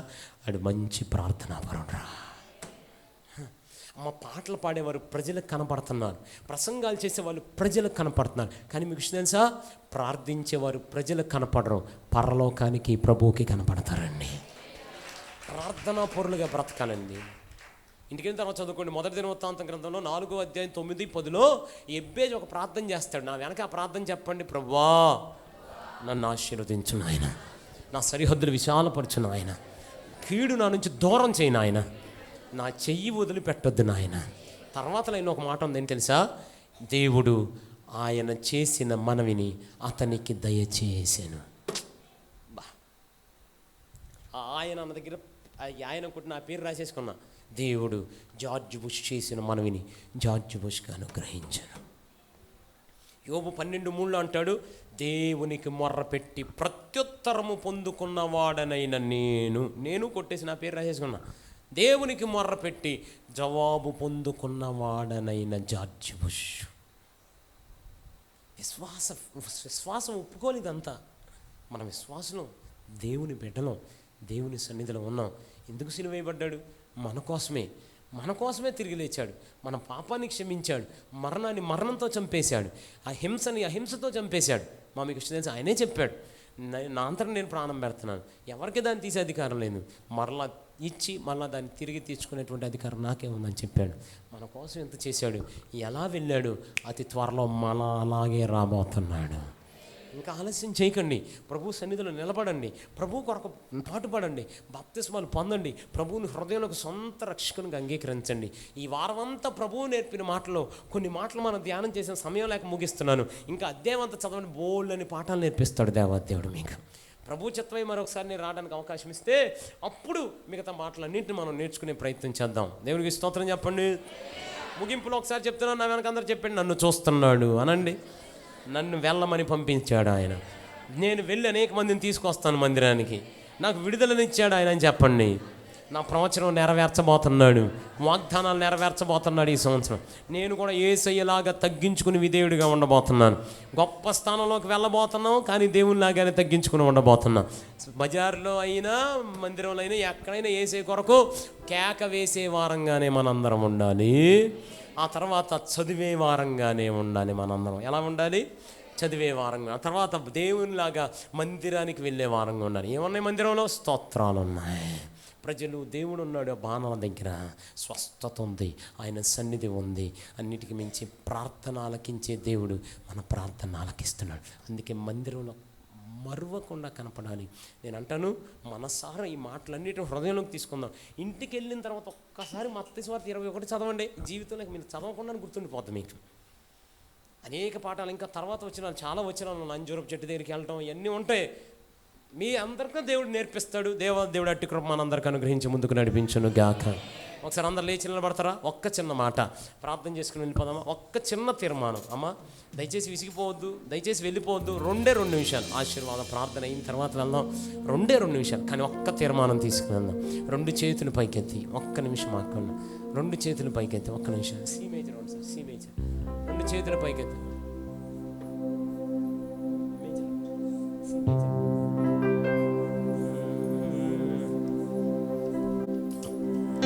అందరూ స్వరం లేదు. ఒక్క చిన్న తీర్మానం. ప్రభా, ఆ ప్రవచనం నిజంగా నాకు ఇంకా నెరవేరలేదయ్యా, ఈ సంవత్సరం నెరవేర్చయ్యా. ఆ చదవంది నేనే నాయన, ఈ రోజు నుంచి చదువుతాను ప్రభువా. ఆ ప్రార్థించింది నేనే నాయన, ఈ రోజు నుంచి ప్రార్థిస్తాను ప్రభువా. అందరూ అడగాలి, ఆ బజార్లో నీ గురించి చెప్పడానికి సిగ్గుపడుతుంది నేనేనేమో నాయన. కాదు నాయన, ఈ నుంచి సువార్త చెప్పడానికి సిగ్గుపడను ప్రభువా. నన్ను చూస్తున్నందుకు వందనాలు ప్రభువా. నా బాధ్యత నాకు తెలియజేసినందుకు వందనాలు ప్రభువా. నాకు విడుదల ఇచ్చినందుకు. అమ్మ 2 చేతులు పైకెత్తి మనసారా ప్రభు నీ ఒక్క మాట అడుగు, ఈ ఒక్క మాట ఆగకుండా ఒక్క నిమిషం స్తోత్రం చెప్తారా? అయ్యా, ఆ ప్రార్థనాత్మ నాకు ఈ ప్రభువా. నా కన్నులు కన్నీటి ఓటలుగా మార్చేను ఆయన, నా తల జలమయముగా మార్చేను. ప్రార్థన చేర్చలే ఎత్తు ఉన్నదా, ప్రార్థనతో చేరలేని లోతు ఉన్నదా, ప్రార్థనతో మార్చలేని గుండె ఉన్నదా, ప్రార్థనతో మాన్పలేని గాయమున్నదా, ప్రార్థనతో మాన్పలేని. అమ్మ, మీరు ఏ ఎత్తుకు వెళ్ళాలనుకుంటున్నారు? ఆ ఎత్తు ఈ రాత్రి మీ ప్రార్థన చేర్చబోతుంది. మీరు ఏ లోతును చేరలేకపోతున్నారు? దేవాది దేవుడిని మీ ప్రార్థన చేర్చబోతుంది. ఏ గుండె మారట్లేదు, ఇంకా మీ యజమాని మారట్లేదా? ప్రార్థన మార్చేస్తుంది. ఏ హృదయంలో ఏ గాయంతో ఉండిపోయారు? ప్రార్థన గాయాన్ని మరి ప్రార్థన చేర్చలేని ఎత్తు ఉన్నదా, ప్రార్థనతో చేరలేని లోతు ఉన్నదా, ప్రార్థనతో మార్చలేని గుండె ఉన్నదా, ప్రార్థనతో మార్చలేని గుండె గుండె ఉన్నదా, ప్రార్థనలో మాన్పలే గాయం ఉన్నదా. ప్రార్థనా ప్రార్థనా ప్రార్థనే నా ఊపిరి. ప్రార్థనా ప్రార్థనా ప్రార్థనే బహు గొప్పది. ప్రార్థన చేర్చలే ఎత్తు ఉన్నదా, ప్రార్థనతో చేర్చలే లోతు ఉన్నదా. ప్రార్థన చేర్చలే ఎత్తు ఉన్నదా, ప్రార్థనతో చేరలే లోతు ఉన్నదా. ప్రార్థనతో చేరలే గుండె ఉన్నదా, ప్రార్థనతో మార్చలేని గుండె ఉన్నదా. ప్రార్థనలో మాన్పలే గాయమున్నదా, ప్రార్థనలో మాన్పలే గాయమున్నదా. ప్రార్థనా ప్రార్థనా ప్రార్థనే నా ఊపిరి. ప్రార్థనా ప్రార్థనా ప్రార్థనే బహు గొప్పది. ప్రార్థనా చేర్చలేని ఎత్తు ఉన్నదా, ప్రార్థనతో చేరలే లోతు ఉన్నదా. అమ్మ, ఒకవేళ మనమేనేమో పడిపోతున్నది, మన ప్రారంభం మంచిగా ఉందేమో, ఇప్పుడు ఎలా ఉందో ఒకసారి పరిశీలించుకుందాం ఈ రాత్రి. ప్రభు అడగ మనం కొన్ని ప్రశ్నలు అడిగి వెళ్తున్నాను. చదువుతున్నామా? ఒకవేళ పడిపోతున్నామా? స్తోత్రం చేయగలుగుతున్నామా? ఆయన మనల్ని చూచాడని ఎరిగి ఉన్నామా? ప్రకటించగలుగుతున్నామా? ఆరాధించగలుగుతున్నామా? ప్రార్థన చేయగలుగుతున్నామా? రాత్రి పరిశీలించుకుందాం. మీ జీవితాన్ని మార్చుకోవడానికి ప్రయత్నం చేయండి. ఆయన వాక్యాన్ని వాక్యంగా వినటం కాదు, దాన్ని నెరవేర్చలేకపోతే, అనుసరించకపోతే ఏమీ ప్రయోజనం లేదని యాకోబు భక్తుడు చెప్పాడు.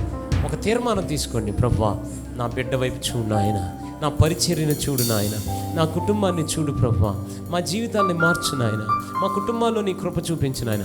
అందరూ అలాగ ప్రార్థిస్తున్నాం. ఈ రాత్రి నిశ్చయంగా దేవాదేవుడు తన కృపను చూపించబోతున్నాడు. విప్లవాత్మకమైన మార్పులు మన జీవితంలోకి ఆయన తీసుకుని రాబోతున్నాడు. మన జీవితాల్లో కూడా ఒక పునరుత్థాన అనుభవాన్ని ప్రభువు ఇవ్వబోతుండగా దైవజనులు ప్రార్థిస్తుంటారు. ఏకీభవిద్దాం.